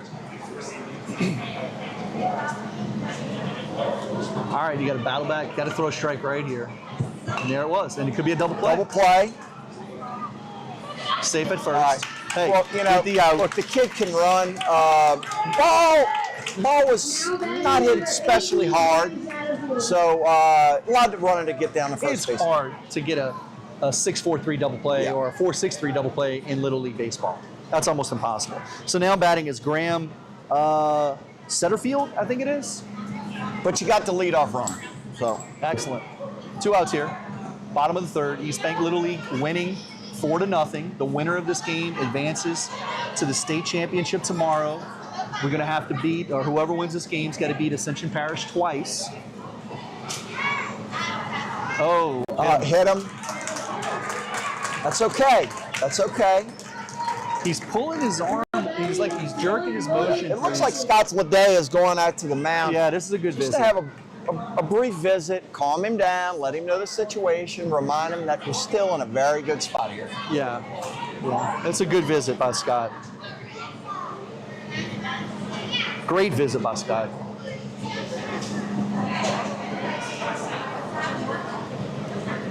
Well, Todd, here we are, bottom of the fourth. This is a big moment in the game. Todd, get off Facebook and talk to me. What the hell are you doing? Yeah, so let's set the stage here. We've got a 4-0 lead by Eastbank, 2 out, bottom of the third, runner on first and second. Real important that you don't walk anybody, or what is the double death? A pass ball, right? Well, let's see where we at in our lineup. Okay, so this is William Elliott. He's their right fielder. He is their 13th batter. There we go. Look, we talked about the 13. They could be back at the top. Yeah. It's a big spot in the game. So right now I'm saying I'm glad Lafayette has 13 kids in their team. Okay. Jace is a little off right now. What we need right now is you got to throw strikes and let your defense work for you. Can't have free passes, hit batsmen. Yeah, And again, he's having trouble finding himself. Yeah. And to me, it looks like he's overthrowing just a little bit. Okay, 2-0 count, 2 outs here. Bottom of the third. This is a big spot in the game. Good job. Oh, that's going to be trouble. Oh, got him. Hell of a play. Hell of a play. You know, he faked the throw, right? He faked the throw, just froze him just a little bit, and then came home with it. Oh my God, that is a huge play in the game. And you're right, that was Giovanni Wyndham that faked it. Was it Giovanni that got that ball, the second baseman, or was that Palermo? That was no, it was second base. Okay, so that was Giovanni. Okay, so Lafayette in the bottom of the third, they had 2 hits. Well, that's a hit. Okay, that's a hit. So they have 2 hits, no runs, no errors, and there'd be 2 runners left on base. So as we head to the top of the fourth, score Eastbank 4, Lafayette 0. You know, and that allows Ford to settle down in the dugout, take a deep breath, regroup and come out to the top of the fourth. I mean, bottom of the fourth. Todd, Yep. think about that spot right there. First and second, he just hit a guy. We 2-0 count on this kid. He's gonna be safe at first. Yeah. But the heads up play by the 11-year-old Giovanni Wyndham, faking that throw to first, and that kid breaking that was running from second to third, then breaks home, sets his feet, throws a perfect strike to home. You got to make the catch and make the tag, and they did all of those things. That is a huge play in that game, or this game. Huge play. Shout out to my friend Greg Billiot. He's watching at home. He had two sons play a lot of baseball all the way through high school. He's watching, and he just texted, hell of a play right there. Batting for Eastbank Little League, number 11, Jonas Capel. So now batting for Eastbank is the catcher, who's had a phenomenal game. He's done a great job this game. Jonas Capel, his first at bat, he struck out. So we're in the top of the fourth inning. Eastbank up 4-0. That's a nice pitch. So he's been starting off our batters now with curveballs almost every time, and he's throwing them for strikes. Slow dribble to the shortstop. Oh, you got to try to get fancy. Can't do that. He left his feet, right? Yeah. Keep your feet planted and throw it to first. That would have He's been enough, a but he left really his good feet. player, but he shouldn't have did that. Eastbank Little League, number 15, Giovanni Wyndham. That's the first mistake I've seen him make the whole time. Yep. So nobody out, brings up second baseman Giovanni Wyndham. He was the one that made that heads-up ball play last inning. From the bunt. Got to get it down. As quick and athletic as the shortstop is, the third baseman seems a little bit slower. So if you're going to bunt that ball, bunt it to third. Make him make the play. Pass ball. Pass ball. Runner advances to second. I bring it up every game how critical pass balls are in Little League. Huge. Because it's you can't really steal. It's almost impossible to steal. So those give you the opportunity to get an extra base. So 1-1 count, nobody out. We're in the top of the fourth inning. Eastbank leading 4-0. Oh, you gotta get that down. Son. I think Coach Leday needs to bring him to the cages and bunt. They were bunting a ton the other day, all of them. But that's a huge play because look, you're in a point in the game. Like last inning, we get that run, another run. Yeah. So go from 3 to 4-0. Like let's get this one, make it 5-0. We don't need 3 runs, just 1 here, 1 there at this point. All right, that's going to be trouble. It's a foul. That's a foul ball. Good hustle. He dove for it. Yeah, good hustle Laid by out, Elliott. Just couldn't get to it. Yep. And I don't know if our camera angle could see that down the right field line, but kid made a tremendous effort to try to get that ball. All right, 1-2 count, no outs, runner on second for Eastbank.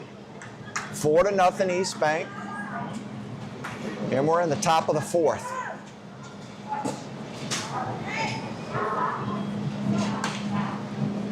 Still in the bunt attempts. Honestly, I couldn't tell if it was curveballs or fastballs, and if they were curveballs. And the guy has good fastball, good velocity on his fastball, so it's not that easy, So now batting for Eastbank Little League is our shortstop, Dominic Palermo. Starts him off with a fastball for a strike. Let's see if we can squeeze one more run across in this inning. Strike. 0-2 count. Okay. Coach Leday doesn't look too happy right now.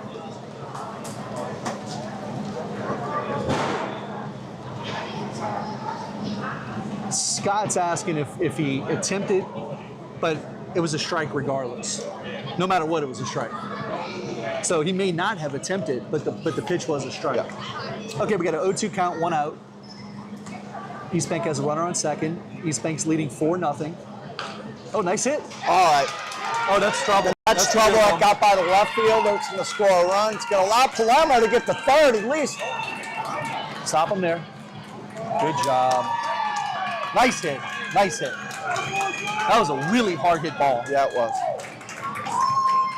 So, I'm going to give him a hit. Eastbank Little League, number 21. Yes, Chase Coach, I'd give him a hit. Ford.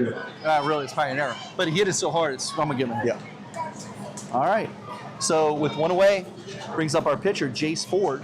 That's another huge run, and guess what? There's another great opportunity to score another one. Okay. You know what? You know, Wait. Why in this situation, Lafayette's down 5-0, we're already in the fourth. Yeah, they got their infielders back. Right? Why aren't you got to play in? Yeah. Because this is another huge run. Okay, that's Oh, he got into that one. That's Palermo tag. All right, tag up. That's going to be a bang bang play. Nope. All right, he got in there. Another run scored. 6-0 Eastbank. So, Palermo, 1 out. Yeah. Fly ball. We're tagging, boy. Right. Hey, that was a deep hit by Jace. Great job helping himself. But yeah, I don't. Well, either way, Let's see if Rouse can't get into one right here. I want to see Rouse get that barrel on that ball and smack another one like he did the other day against Sulphur. Yeah. And he's starting him off outside. I don't think he wants to play with him. Well, you know what? Segura's pitch count's got to be getting up at this point.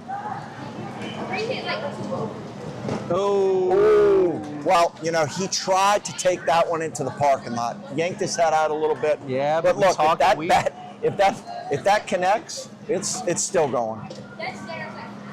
That's outside. Other than that one call the umpire made, and I don't know who was on. It was on Curl. Yeah. He's done a great job. That's a strike. Oh, must have been a little low. We're directly behind home plate, so it's hard to see the up and down, especially down. Yeah. So apparently it was low. So we got a 3-1 count. Looks like they're bringing in the left field to go warm up the pitch. They switching him out. So they're probably going to bring him in to go put him in a pin. I got to imagine Segura's pitch count's getting up. He's a strong kid. I would think he'd be able to go pretty far. His velocity's still good. All right. He just launched that ball. Oh, hell of my a play out goodness. there. Again, that's a home run in any other Little League park. All right, let's put it in perspective. Let's give him the benefit of the doubt, 10 feet from the fence. At that spot in the fence is 240. So he caught it at 230. And again, to put it in perspective, Texas West State Championship games, 200. They play on 200, so that's 30 feet over that fence. Yep. But that ball is 5 feet without argument over Waco and in Williamsport, you know, but it ends up being an F9. That's why I don't like these fences being this deep. Anyway, Eastbank picks up 2 huge runs on 1 hit, and we had a runner left on? Yeah, Jace is on. So one runner left on. No runners on base. Yeah, Jace. No, he flew out. No runners on base. So we go to the bottom of the 4th. Eastbank's leading 6-0. Got to feel good at our spot right now, Todd. So as long as we keep throwing strikes. Yeah. So obviously, and there's no reason not to, he's going to go with Ford for as long as he possibly can. And if you can use just one pitcher today to get to tomorrow, because you got to win twice, how big is that? Well, look, here's the thing. You just can't throw Marley Pettit today. Because if you throw Marley today, the 3-day rule comes in effect and he can't throw tomorrow. So Marley can't pitch. And then you got Cristiano, who can pitch, but you can pitch anybody else you want. Just keep them under 20. Right. So right now, their pitcher's at 61, so it's bounced way up. Okay, and where are we at? Jace is only at 41. Okay. Now, of course, he threw his half of the inning, whereas we still have to throw our half of the inning. If he gets into any trouble, I just have a feeling they're going to come in with Rouse. I don't know for sure, but well, we don't know these guys that well, but I would think it would either be Rouse or Charlie Bartlett. Didn't he throw? He throws as well. Oh, and Giovanni Wyndham, the second baseman, he also throws. So it could be any one of those guys, I guess. He's been sharp at times, but then he's been struggling at times too. I mean, look, he's thrown 3, shutout innings to this point, and he's doing his job and he's fighting when he has to. And there it is. That's a great. Oh wow! What a play by Cristiano. If he isn't 6'2", he does not get that ball. I don't think he's 6'2". I think he's probably 6 foot. But what a play! Oh my God. He has had one hell of a game defensively and offensively. So that was leadoff hitter Oliver Matt that hit that ball. Now batting is the catcher Luke Guidry. What a play! I mean, that's a triple. Yeah. It's going to go foul. You know that? I mean, look at that. That's a momentum changing play. Yeah. It's something Lafayette needs right now, and Cristiano just rips it right from him.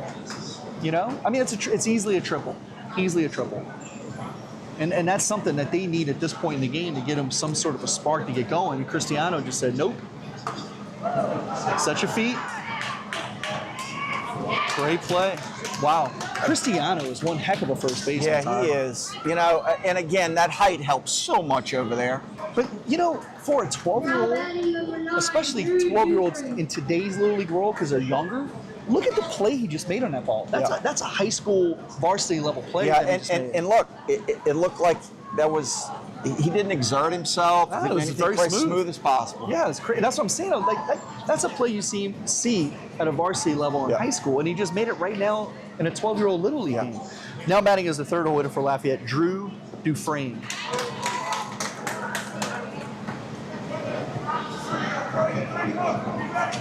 I love our little team. The more I get to see these Yeah. guys play, and you know, I love our little team.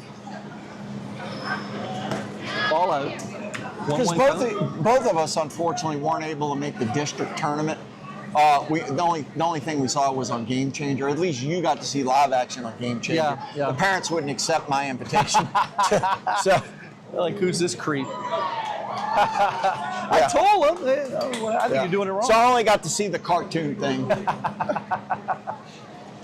1-2 count. Is it 1-2? 1-2 count? I think it's 1-2 wrong on the count. scoreboard. But 2 outs. I think it's 2-1. I don't know. Here's the pitch. Okay. Oh, jeez.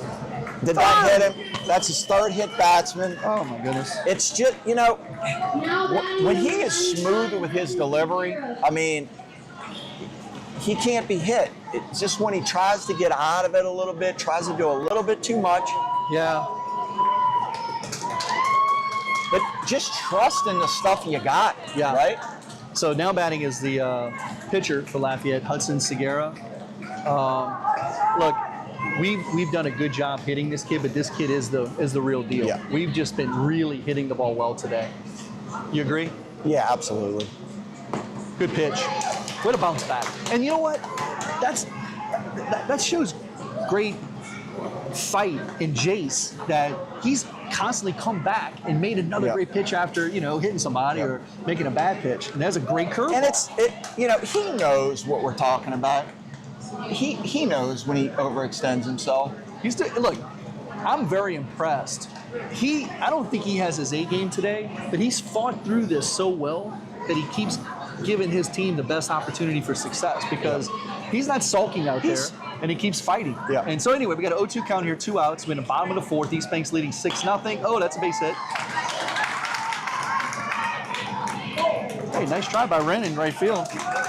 Nice job of two-strike hitting by Segura. And look, this Lafayette team is very good, and they are not going to quit. Hey, how big does that play by Cristiano on the leadoff hitter of this inning now? Oh, that would have been a leadoff triple. Huge. Yeah, that's Huge. right. Now batting is Kellen Chapman for Lafayette. Should be flip it to second, or he goes to first and gets him. Lafayette, no runs, 1 hit, no errors, 2 runners left on base after 4 innings. Eastbank 6, Lafayette 0. The winner advances to the Louisiana Little League 11-12 Major State Championship. Todd, if we hold on and win this game, we are going to play for the 11th straight year in the championship game. Yep, and you know what? The last 10 times, we are 5-5. Scott Leday, we were talking to Coach Scott Leday earlier during the lightning delay. We got a little rain, by the way, Coach Scott, right here, but no lightning so far. Thankfully. I was talking to Coach Scott Leday earlier. Our last 8 losses in Little League, losing in Waco, in State in 21, Waco in 22, State in 23, State in 24. Our last 8 losses have been by 1 run. Yep. 1 run. I think the only game we've ever been blown out in the state was 2016. We had to come back and beat South Lake Charles twice. 2017. 27. It No, was it was 10-0. 2016. That was Davis's year. 2016, the second game. No, we lost to Lafayette. And then we came back and had to beat South Lake Charles twice. We shut them out 2-0. That's what I'm saying. Oh, and then they beat us bad. Yeah. And that wasn't a close game. Well, in 2017, South Lake Charles 10-run ruled us in the first game. That's Or right. maybe the second game. And then we had to come back and beat them twice, and nobody gave us a chance. No. And we fought and did it. And look, for you, those of you out there, that 2017 South Lake Charles team, I wasn't giving us much of a chance either. They were unbelievable. Yeah. They had a kid that was catching for them that was already committed to Mississippi State. Yeah. They had the kid CJ or DJ Vernick, whatever, to pitch that stud for Barb that signed some, somewhere big, some D1 scholarship. All right, we got a new pitcher in here for Lafayette. Let's see. Looks to be a lefty, number 25. I don't have numbers. Is that 25? Let me see who this is. Who's pitching Now now? batting precinct number 6, Paulie Pettit. So it's Jack Kiffey is now pitching for Lafayette. Leading off the top of the fifth for Eastbank is our left fielder, Marley Pettit. Marley put the ball in play last time, and it was an error by the third baseman, which allowed us to score another run. Marley is an outstanding outfielder and an outstanding, crafty lefty pitcher. Like you said, Ty, got a steady rain coming down. Fortunately, no lightning. And actually, I bet you the players are welcoming the rain right now. Yeah, except when it stops, the steam is going to come up from that field. Nice little breeze. Man, and I hate to say it, that stupid siren's going off soon. Yeah, it's any minute now. And that'd be what, good for Lafayette? Bad? Yeah, absolutely. You don't want to. You want to keep this thing rolling. Because then you got Ford. We want him to complete game this time. Yeah, that's right. One thing I'm thinking about is we need to get something on those cords. Yeah. Frank, cover that cord. The electric. Just cover it up. No, you can't put the chair in front of it. No. Hey, You can't put the you're chair in blocking front the of it. satellite. Good Lord. Okay, we got it. There we go. Peter Pham came to the rescue. Chad Benura sticking a metal chair in front Thank of you, us. Peter. Starlink that would have absolutely destroyed our signal. Right. All right. Peter Pham, again, doing a phenomenal job running this tournament. He's actually grew up in Algiers, which is in New Orleans, went to Brother Martin High School, graduate of 1999. Okay. Marley Pettit strikes out. Yeah, Marley goes down with one out, brings up Blaze Markey, or Marquis. Yep, Marquis. Again, top of the fifth, Eastbank leading 6-0. Winner advances to the state championship game. There's one out.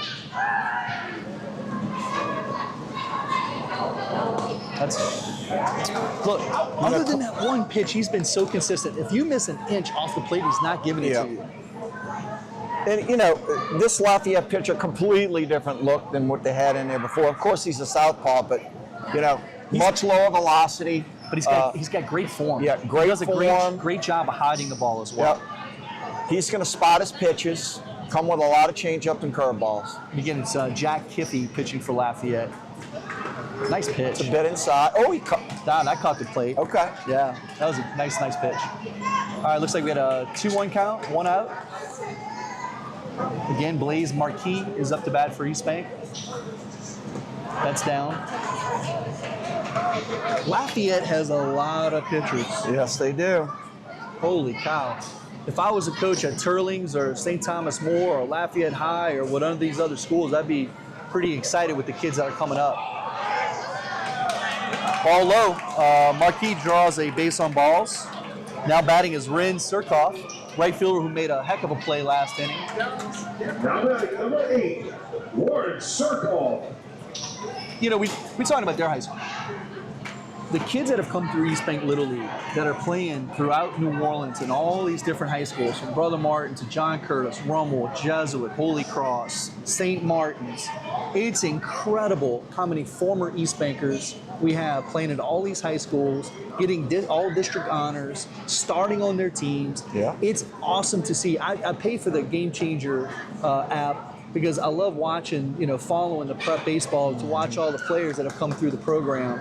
And man, it's Coach, I think pretty one awesome. year in the off season we need to have a huge gathering with all the alumni. Wouldn't that be nice? I don't see nobody getting that ball. Or maybe we have a fundraiser and put them out in the field and play a little baseball with them. They're too good for me. I'm not playing baseball against those guys. I mean, look, the program's old enough now where we've had kids already come and go through college. Yeah. Cole Strumbo was playing for Southeastern, just graduated. Will Helmers the year before at LSU. Matt Villa played at Loyola. You had McWilliams played at, Fordham or Belhaven. O'Brien what year is he at Mississippi State? Well, Brian was a sophomore at Mississippi State. Oh, that's deep. That's going over at second right field. I told you, man, this kid is strong. Ren's got to stop at second because I don't see him scoring. I told you Ren's got to stop at second. I don't think they want to throw that, but they do. All right. If they would have overthrew that ball would have rolled all the way to second base. Ren Surkoff with a bomb to right field. And I just keep on getting. I'm more and more impressed with Ren as this tournament goes on. I agree. Now batting I mean, first base, number 2, It's been clear how good he is. Coach is And going to make a listen, mound. putting him in the 12 hole, Genius. I think it's genius. Yeah. So getting back to Michael O'Brien, he was at Mississippi State. He's transferring to Arkansas Little Rock. Okay. And then you've got Nyan Hayes, who was on the 2015 state championship team. He just transferred to Oregon State. And where I live, I got a lot of friends from California and Oregon and Washington, and a lot of friends that are Beaver fans. Mm-hmm. So I reached out to them and said, hey, can you believe this? A young guy I coached actually has made his way up to you guys, And We're just looking at the numbers of viewers. Thanks everybody out there. I think this is our biggest viewership out of all the games we've done so far. Well, word's probably getting out, and this is a big game. Yep. I think that the time of the game is a little nuts. Well, 4 o'clock. It's a work day. So Lafayette's crowd's good, Yeah. but it ain't as good as what it would have been if it was a 7 o'clock game. Apparently, the reason that they start these at 4 o'clock, in case you have several lightning delays, they don't want to start it at 6 because then it pushes the games further and further into the night. Fair enough, but I miss those 7 o'clock time boy. games. Yeah. Now, with that said, it's good for us because as we get older, I like to get in bed a little earlier. Yeah. So it allows us to get in bed earlier. Yeah. But hey, even that doesn't help us sometimes make mistakes, right, Todd? Yes. So Todd, Oh boy, you're gonna bring that up. We're almost through this broadcast, and you're gonna bring that. Okay. earlier let's today go. you said your battery's getting a little dead. Okay, so when you went get a battery. This is the way my day started out. Went out to the car, tried to start my car, and it barely turned over. So went and got a new battery. Then I went to the gym, tried to get my day started right. Said, okay, I'm gonna fill up now. I'm gonna fill up my truck because I didn't know if we'd be going home today or tomorrow. So I go into the convenience store. The pump is rolling, pumping gas in my truck. I come out, jump in my truck, take off, and the pump is still attached to my truck. So lady comes out yelling at me from the convenience store. I snapped off the hose from the gas pump. Thank God that they have a safety feature that just disconnects the hose. Look, all of our friends listening at home are going, oh yeah, that's Todd. Yeah. All right, now batting is Spencer Curl. He's our leadoff hitter. We have runners on second and third. There's one out. We're in the top of the 5th inning. Eastbank Little League is winning 6-0. These are big runs, Todd, because you can never have enough. Just like the Hawaii game in the U.S. Championship in 2019, we went in 9-0 in the 6th, and it looked like absolute catastrophe was on hand. At as many sporting events as I've witnessed in my life, you did give me a heart attack later in that trip. So, but yeah, getting back to, if we have some friends listening, they're going, oh yeah, that's Todd. Yeah. Drop Yeah, off my at the nickname pump. for a long time was Slep Rock. 0-1 count here, 1 out. Oh, that's a double. All right, that's going to score Oh, another maybe a single, run. but it's going to score 2 probably. And you know what? Good job. He of Scott holding him up. absolutely hit that ball right where it came from, drove it right over the second baseman's head. Runner scores, man on second and third now. And we got a 7-0 ball game. So now batting is Colin Johnson. He is 2 for 2 on the day. His first hit in the second inning was a bomb over the right fielder's head that he got us on the board in the first inning. He's an 11-year-old. He's a pitcher. If we can pull out this game, he will be pitching in one of the 2 games tomorrow, assuming we have 2 games tomorrow, which our hope is we're going to have 2 games tomorrow. Yeah. Well, I'm starting to feel a little bit better about this game now, Todd. Yeah, we got our top 2 guys available for tomorrow. I'm not saying, look, Ford is right in the mix there. That's right. But Okay, that hit him. That's going to load the bases. and now And comes guess up who we have up? Yeah. Mr. Triple. Cristiano Wyndham, who has hit 2 triples in this game, absolutely pounding the baseball, made some Now batting for Like, the St. League, number high-level 33, baseball plays at first Cristiano base. Wyndham. Yeah, this could absolutely blow And it again, open here. Coach Scott, I don't think they're playing deep enough for him out in right field. Oh, hey, how high is the ceiling for this kid? Wow.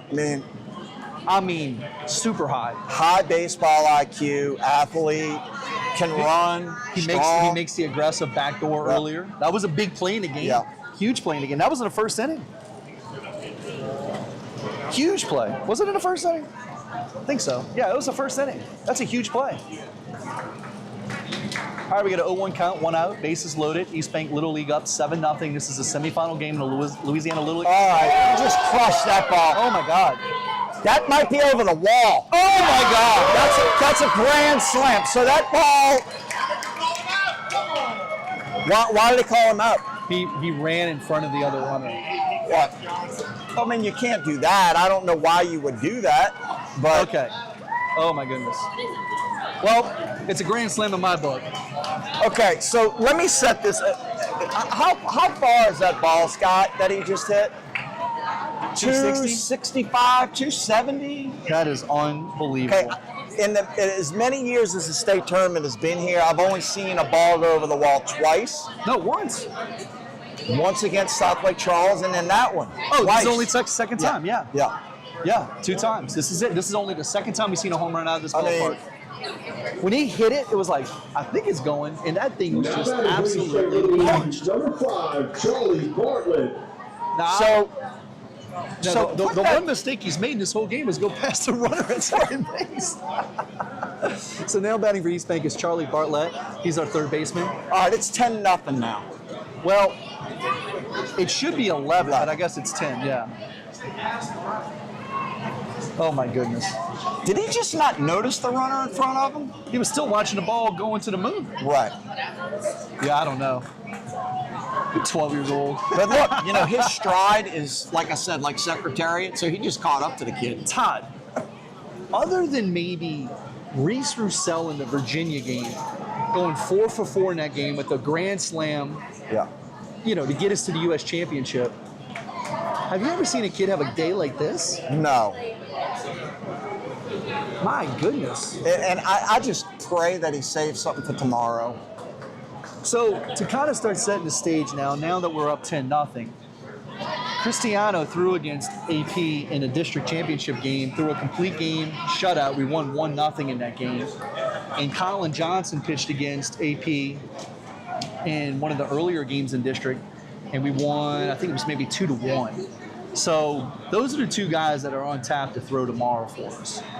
And I would imagine Cristiano will throw the first game Okay. and Yep. then take it from there. Well, yeah, because, you don't win the first one, you're not getting to the second. Yeah. So he'll throw the first game, and then you got Colin Johnson to start the second game. And AP has a lot of lefties on the squad. Ground ball is short. Nice play.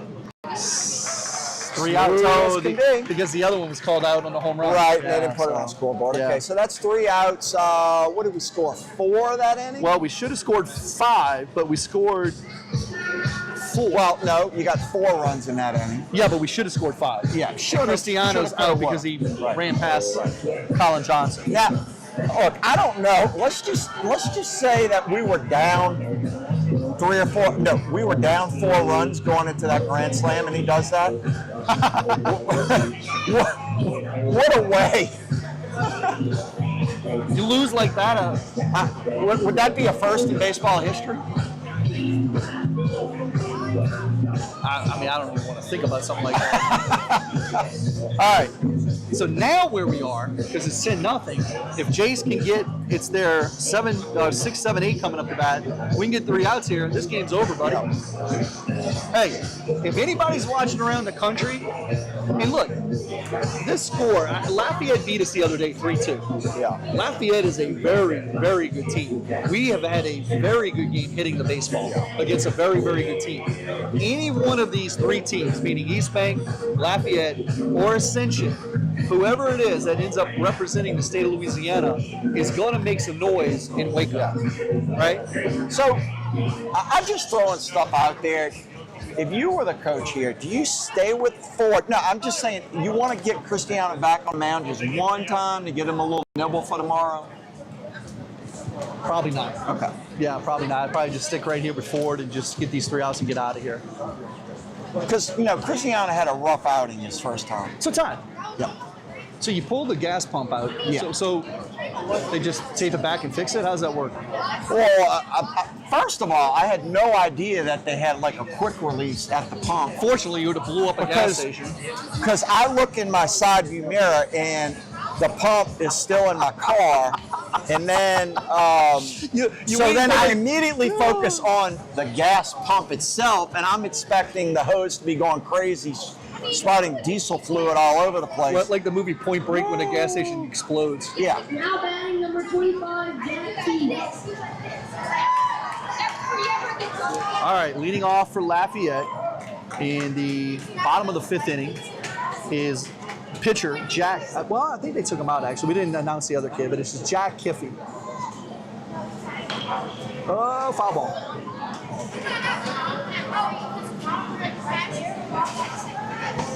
So, Todd, we're on the verge. Again, I know we already mentioned this. Yep. We're on the verge of going to our 11th straight state championship game in 11 and 12 majors. Unheard That of. is unbelievable. Look, too many programs to know, but that's got to be A record. a record. Once again, as we're getting close to the end of this game, that should be an out. Oh, tough hop. Oh, wow. Yeah, it took a high hop on Palermo at shortstop. I'm going to give him a base hit. I mean, it's not really his fault. But once again, thanks to Supreme Toyota in Hammond, obviously the offer still stands. If you want to get $1,000 off the sticker at Supreme Toyota in Hammond, you go into your Rassel Kyle Godet, you get $1,000 off. Already 2 people went and failed. Something happened with one of the, I think a vertebrae in one of the guys' backs, and then another, their neck was snapped. So, look, cautious if you're planning on trying to get look, this is a tough economy. And $1,000 is $1,000. But I'm just telling you, there's probably better ways to try to make $1,000 than to go try to wrestle Kyle Godet at Supreme Toyota in Hammond for $1,000 off a car. Just be nice to him, and he's going to work you a deal anyway. Yeah, you know what? You're probably right. Bring him a Go plate from like Bobby Seafood or Red Wagon or something like that. Yes. Who are, look, 2 businesses that have helped out Eastbank. They've been sponsors since the inception of the program. So Ryan S. Steves at Bobby Seafood and Mike Verisco, by the way, he sold it. No way. At Red Wagon, he sure did, after all those years. Yep. We had a pass ball, so Kiffey is on second. This is Everett. Okay, this is the mom came and tried to tell us how to pronounce his last name. Not try, she told you. For us to try. Oh, for us to try. Melkawar. Oh, that's going to be a run. Maybe. No, they're going to hold him up. Cut it off. That's a nice job in center field. That's Spencer Curl in center field. That ball was in the gap, and he just said, nope. So what happens here, we got no outs. If the runner scores from third, then we're playing another inning. We're playing another inning, that's right. So we got first and third for Lafayette. We're in the bottom of the fifth inning. Eastbank Little League's up 10-0. Now batting for Lafayette is their second baseman, Luke Woodruff. But hey, look, this has been a tough game for Lafayette. They're still fighting. And let's keep in perspective. Lafayette Little League we talked about this yesterday. They're basically the godfather of Little League in Louisiana. They've been to Williamsport 3 times. 3 times. Just get the out. Oh my goodness. Didn't get either of them. Coach Leday's going to call time on that. I saw them working his first and third, and he's not going to be happy with that. Well, he's talking to the umpire about something.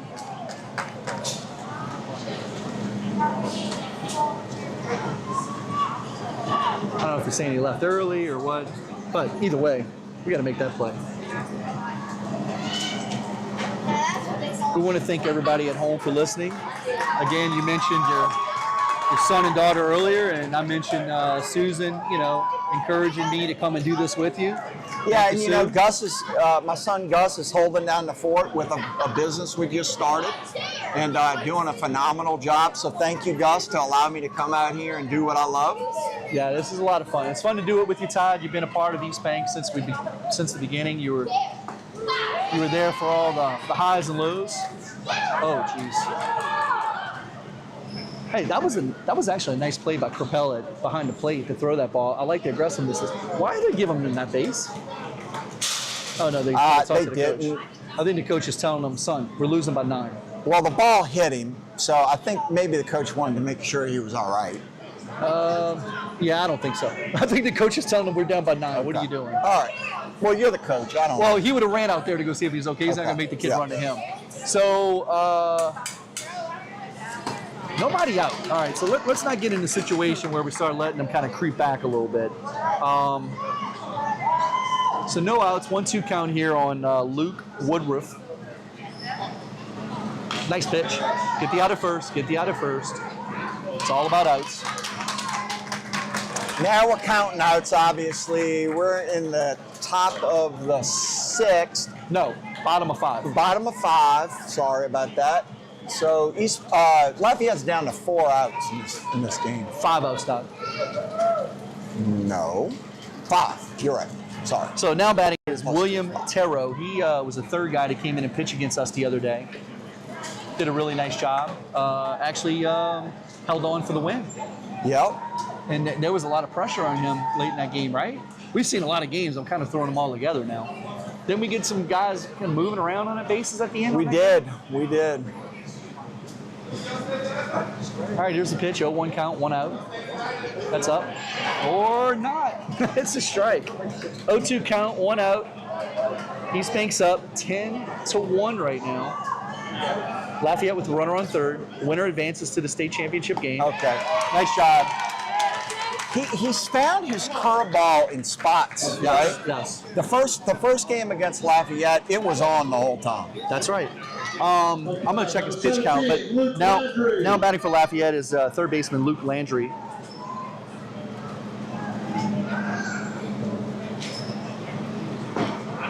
It's a little down. All right, let's see where Jace is at on his pitch count. He is at 66. He's doing great. Wow. Looks like he may be able to go, Ty. We got 2 outs here in the 5th. Grab ball to Palermo. Sets his feet. Makes a throw. Nice play. All right, Lafayette So scores 1 Palermo run. redeemed himself right there. Look, when Palermo, I think he just had a mental lapse on that other play. But when Palermo, I thought the ball bounced up. yeah, Kind of a but look, funky bounce on him. he's smooth as they come. All right, Lafayette, 1 run on 2 hits, 1 runner left on base. At the end of 5 innings of play, Eastbank Little League 10, Lafayette 1. Oh, guess what?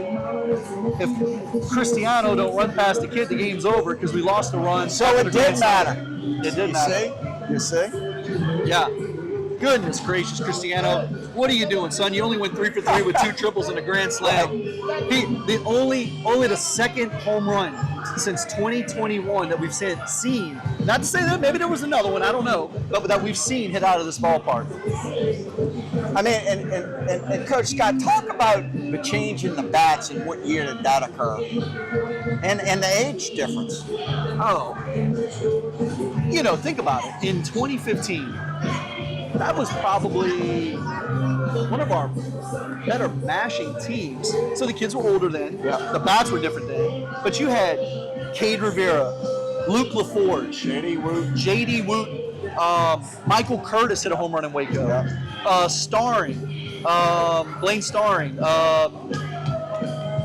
Ronnie Poole. Now, Ronnie Poole would hit 500-foot bombs in practice, but he couldn't quite do it in the game. Yeah. But think about the home. I think Ronnie Poole's one of the strongest little leaguers I've ever seen in my life. What a great kid, huh? Yeah. Great kid. Played at Curtis, running back, tore his knee while playing at Curtis. Now batting for Eastbank is Jonas Capel, our catcher. He's done a phenomenal job today, tied behind the plate. Great job. I mean, excellent job behind the plate. Coach Leday decides to go to third base finally. It's taking a break. Probably discussing. Matter of fact, let's talk about Scott real quick. When Scott came on board with us in 2020, Scott was dealing with some health issues. Yep. The health issue was his kidneys were failing. In 2023, when we're out here, day in, day out, in the heat, getting these kids ready for the tournament. He's still out here. Scott is on dialysis. We come to Lafayette for the state tournament. Scott has to find a dialysis here in Lafayette. One of his buddies last year, man, I'll bring a tear to your eye. One of his best buddies from high school, Capel goes down on strikes. Now batting is going to be second baseman Giovanni Wyndham. So one of his best buddies, Scott doesn't even know it. He goes and gets blood tested to see if he was a match. Scott was on the kidney transplant. And what are the odds of a match? So his buddy, his best friend from high school, is a match, and they go to his house after 8 months. Something had to be, for some reason they had to wait like 8 months. Yeah. And I don't know what the details are. 8 months later, shows up at Scott's house, him and his wife. He's married, and his wife is encouraging her husband to do this. They go to Scott's house and say, hey, we got an early present for you. And he gives them the documentation from the hospital showing they're going to the hospital in like a week or two to get the transplant done. Transplant successful, and look at old Scotty boy on third base coaching. Yeah. Unbelievable story. Isn't that great? I'm sorry I don't know his buddy's name offhand, but my God. But you didn't hear Coach Leday complain at all. Never. And it was clear to me when I knew my time was coming to an end, and Scott was without a question, never a question, the guy to fill this spot, And his dad's always a huge part of everything that he does. And his dad's at work right now. But his father's always up here, Big Scott, watching him coach. And but I mean, you look at things in the world and you're like, how awesome is that, man? Yeah. What a story. All right. I think I mentioned Dominic Palermo's up the bat. We got 2 outs. We're in the top of the 6th inning. Eastbank Little League's winning 10-1 over Lafayette. The winner is going to advance to the Little League State Championship against Ascension Parish tomorrow. So now as this game's playing out, Palermo walks. Jace Ford, the pitcher, is coming up the bat. As this is now playing out, likely we're going to the state championship game. This is going to be the 3rd year in a row. It's an all District 2 state championship. Mini SEC, we keep bringing it up. 3rd year in a row. And I know I've mentioned it a bunch, but I think it's an extraordinary statistic. This is our 11th year in a row going to the state championship game. Yep. And look, you talk about consistency through a program, and we talked earlier about this when we were waiting in the lightning delay. We had 7 teams inter-district, 6 of them qualified to make it to state. Yep. Out of that, now that our 12-year-olds are going to be moving on to the state championship game, 4 out of those 6 are playing for a Little League state championship. It's amazing. All Our 7&12's lost yesterday to Lafayette. Lafayette team is good. Yep. Our team is good. Oh, base hit. That's a nice shot. Safe. Jace Ford, that's his second hit. He's actually 2 for 2, and he had a sacrifice fly to left field. Let me tell you something. If Palermo isn't hustling down to second base, that's a force out from left field. Josh Rouse. So now batting is Josh Rouse. He's 1 for 2. He had a double in the second, and he flew out in the fourth. Flew out deep. Deep. It would have been it's like 240 feet. It's so stupid. I should put a HR by it for a home run. Yeah. Today we have 4 home runs, at least. Yeah, at least, yeah. The other day we have probably 5. Yeah. Because again, if you're watching, it's 230 down the line, and it's 250 in center field at these fences. Waco, any regional, the fences are 225. Williamsport's 225. So we easily could have hit 5 or 6 the other day, and easily 4 today. Easily 4 today. And a couple of them. And we yesterday. actually hit one today. And a couple of them yesterday. Yeah. And so, like you said, I have in the book an F9. Well, it was a 240-foot F9. That F9 turns into a ball halfway up the hill at Williamsport. Yeah. I've never seen, throughout all the last 12 years, an Eastbank team hit with power like this. Well, okay, we got to compare apples to apples though, because in 2019, with lowering the age because the September 1st cutoff and the bats changed, you can't compare this team to 2015 with that power. I'm not. But what I'm saying is you can't, like, on paper, because those kids were older, so they're bigger and stronger, and they had more. The bats had more pop, but you know what? The way we're swinging it, it's kind of comparable, Todd. That's a shot down the left field line foul. But you know what I'm saying? Like the way they've been hitting the last couple of games is comparable to that 2015 team. Yeah. I mean, and despite the fact that these kids are much younger and they don't have bats with the pop like we had in 2015. That's why I was bringing it up. It's more impressive. It's more. Oh, okay. More impressive. You were thinking I went the other way. This is more impressive. It's more impressive. That is correct. 100% correct. Oh, you rung him up? Yes, he did.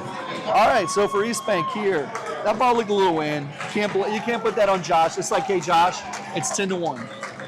And it was a good pitch, and it may have been a strike, but I don't know if it was. So, 1 hit, no runs, no errors, 2 runners left on base. We're going to head to the bottom of the 6th. This is it.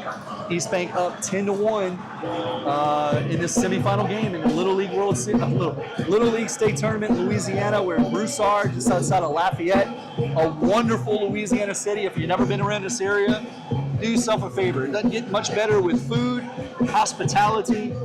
It's a cool location. Yeah, we heard earlier in the tournament, speaking to Mike Marlin, that every hotel room in the city of Lafayette and Broussard was taken up. And Airbnbs. Yep. For Lafayette in the bottom of the 6th. Well, I mean, look, here you go. Continuous batting order. 11, 12, 13 coming up, so they may not get back to the top of their order for a 3rd time. This is not how it should be. Agreed. Your better hitters should at least have 3 opportunities to swing the bat. This is not how it should be. But we talked about it. Who dictates that? It's dictated by, my opinion, it's dictated by ESPN. Yeah, exactly. That's what I wanted you to say. It's dictated by ESPN, and they're trying to minimize protest. They're trying delays with protest. Coaches screwing up the rules, which I've done myself personally, and I think they want a quicker game. They absolutely do. So yeah, this is dictated by ESPN. There's no doubt about it. But this is, as a coach, you're taking the ability to manage and strategize. I want to have the ability to strategize against the other guy. I don't want to make this that easy for him. Yeah. You know? So leading off the bottom of the 6th for Lafayette is Bo Derbe. He's the left fielder. Once again, Eastbank's up 10-1. We're in the bottom of the 6th inning. Attaboy, Jace. That's the way he started off. Start off with a strike. Just fill up the zone, buddy. Look, fill up the zone. Let him hit it. Let your defense work for you. Ground ball right there. Rouse at first base now. Nice play by Josh. It is incredibly difficult to throw a complete game in Little League baseball. You're relegated to 85 pitches, so you've got to fill up the zone. Yeah, let's see where he's at now. Now batting is Graham Setterfield. And let's see where Josh is. He looks like he's around. He's only at 70 pitches. That's incredible. Jeez. Wow. Wow. What a performance by Jace Ford. And throw in the drop third strike, Yeah. right? And a 1-2 pitch where he barely nicked the kid's baseball pants. Right. Yeah. Those are 8 pitches right there. Yeah. So he could be at 62. It's incredible. Yeah, it's incredible. Sun's peeking out, Todd, so that means it's going to get really hot. Oh, he went. He swung. He did go. He's swinging. I know it hit him, but all right, hit by pitch. Guess what? That's his 4th one. Yeah, and he's still at 71 pitches. Jeez. Look, poor Setterfield or whatever his name, he got hit twice. So now batting is William Elliott. Good swing. I like, look, that's aggressive. I like that little guy's getting out there taking his hacks. That was a really nice swing. Good looking ball player off the bat, Todd. Nice stance, confident. I guess that's low. It looked a little low. Don't worry about the runner at first base, okay? You're up 9 runs right now. Just get out. Nice cut. Fouled it off. Jace Ford. He's the man today. Well, he's sharing it with Cristiano Wyndham. Yes. And Colin Johnson has done a fantastic job at the plate, too. Colin with 2 hits. Wyndham with 3, including a grand slam bomb out of this giant ballpark. Another great pitch. Oh! Snap Man, throw to that's first. impressive by Kreppel. Yeah. Nice throw. So Elliott goes down and strikes. Now with 2 outs, Lafayette down in their last out here. I don't think that's I think we got a new catcher in there, right? Oh, maybe so. Yeah, I think it's Bartlett. Oh, okay. Changed it around a little bit. Okay, yeah, I'll tell you what, it was a nice play. You know what? His velocity hasn't waned at all. I think it got better. I think it got stronger. Wow. 1 out to go, I should say. Very impressive, man. Very impressive. Got a 1-1 count, 2 outs. We're in the bottom of the 6th inning. Okay. Down to 1 strike. Down to 1 strike. Man, Bartlett, man, looks really nice behind the He plate. does. We got 2 outstanding catches. He's really sticking the ball behind the plate, wouldn't you say? Yeah, looks good. It's good. It's good to know you have a backup just in case. This is it. Last strike. Jace Ford about to throw a complete game for us. And here's the pitch. Oh, he just Barely hung up. That was a nice pitch. That was a nice curveball he threw. Stuck out the bat, stayed alive. Wow. This is a performance by Jace Ford that reminds me of like Yusei, Balin Mie, Yeah. We have a lot of guys you consider, Yeah. Matthew Villa, we've had so many come through the years. No, they hit batter. No, foul No, ball. went over his back. Well, it either hit the bat or his head. Okay. But apparently, that's a foul ball. He's right. That's a foul ball. Hope's got to send him back to first. But he's not going to change it. The ball hit something, so it either hit him in the head or the bat. Well, guess what? We're still down to 1 strike. How about break off a curveball right here? And there it is. And there it is. Wow. Eastbank wins. 11th state championship tomorrow. 11th in a row state championship game that we've been to. The other 10, like you said, we're 5-5. So let's see the book on here. Let's see what we did here. Ty, so in the last inning, we did not score a run, but we had 1 hit, 2, 4, 6, 10. We had 11 hits against those pitchers, Todd. 11 hits against those pitchers. And we held Lafayette to 4 hits. Look, if you swing the bat like this tomorrow, we're not losing. Sorry. Yeah, and you know what? Scott keeps saying he keeps talking about how loose these kids are and how confident they are. So the stage obviously wasn't too big for him today. Yeah. You know? Wasn't too big for him today. It's extremely impressive. I mean, you just can't say enough the resiliency of Eastbank. Took a tough loss on Saturday, and then at that point you're facing. Look, we got to win 5 in a row now. That's a lot. Okay, now we're down to 2. Now we're down to 2. And so the book on Jace Ford, 6 innings pitched. He threw 82 pitches, gave up 5 hits, 1 earned run. He didn't walk anybody, but he drilled 4. And he had 6 strikeouts. For us, like I said, we ended up with 11 hits. And we walked twice, struck out 5. 11 hits and 1 ball that's still going. I am so impressed with these kids. Yeah. You know, I am so impressed. I mean, the way we're swinging our bats, and like you mentioned, Todd, you know, you can't compare because of the bats and being older to kids prior to 2019, right? But these kids, it is extreme. I don't know if we've had it. We've had great teams in 21, 22, 23, 24. But from a consistently standpoint, blasting the ball like this, I don't know if we've... That's what I brought up earlier, and I think you misunderstood me. What I said was that this team, I've never seen out of the 12 years of Eastbank Little League Baseball, a power display like this with deadened bats in younger kids. Okay? It's truly amazing. It's so impressive. And I mean, our pitching, my God, like, before the game you said, you know, what's the best case scenario for us? Well, that would be Jace Ford throwing a complete game. Yeah. You know? So now we have everybody, except for Jace, ready to go to beat Ascension Parish twice. Yep. So let's go over our pitching, what we got left, right?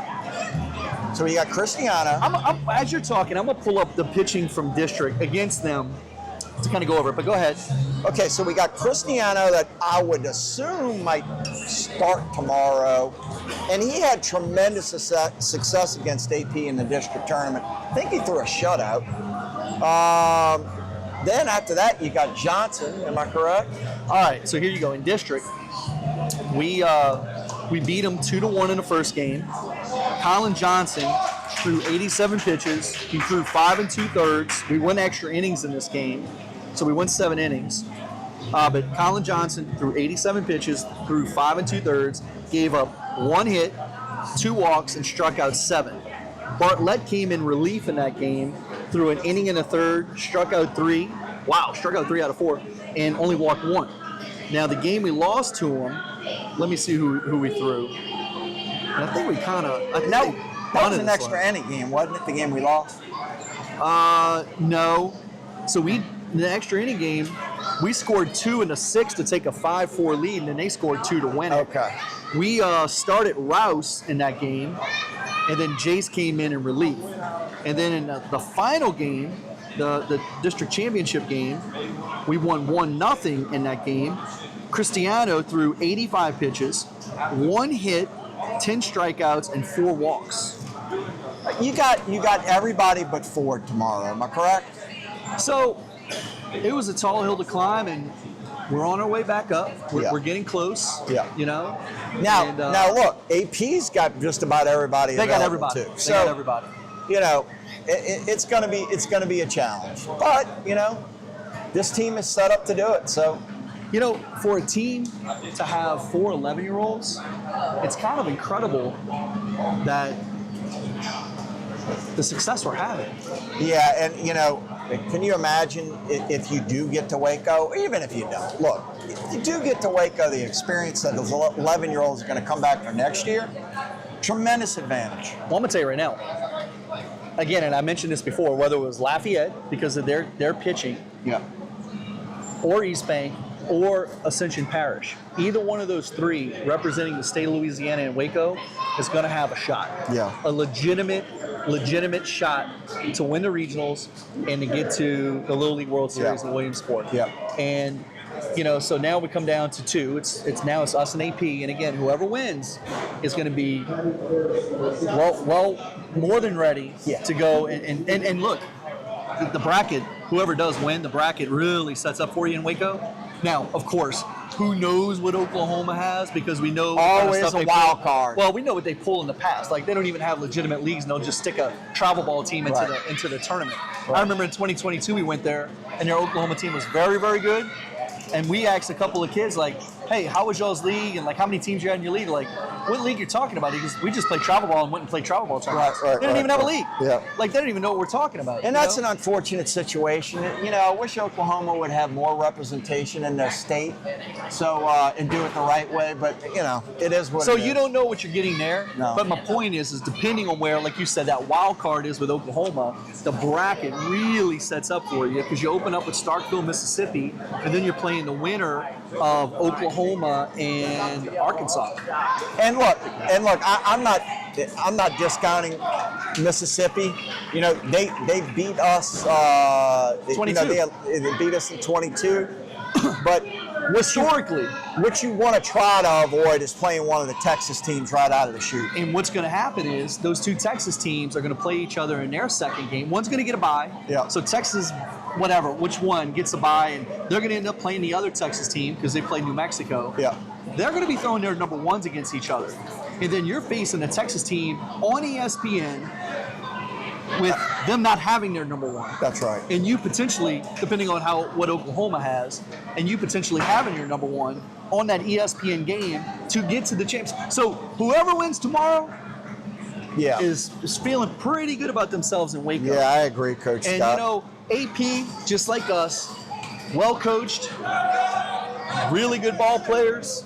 And look, hopefully we win, but if we don't, it's no different than Lafayette. I'm looking forward to cheering them on, whoever ends up going and representing the state of Louisiana. Yeah. So, but tomorrow's going to be fun. We're going to go ahead and Sign off. now. So, hey, this was fun. Eastbank Little League to recap. And guess what we're doing tonight? Top golf. Top golf. And maybe Frank can come. Our 9-year-olds are playing for the state championship. We have to get that score, and we'll update Facebook later. I haven't gotten a score on the 9-year-olds. So we had the 9-year-olds are playing for state today. Yep. So tomorrow, the 11s are playing for state, and the 12s are now playing for state. And future's bright, buddy. Let's do it. Considering T-ball won 2 games in state. Our 7 and 8s played for state. Our 9s are playing for state right now. Our 10s finished 4th in the state. Our 11s are playing for state, and our 12s are playing for state. Guess what? Eastbank Little League ain't going nowhere. No. Ain't going nowhere. Amen. All right. Hey, thank y'all for watching. We'll tune in tomorrow. The first game is at 4. We'll jump on probably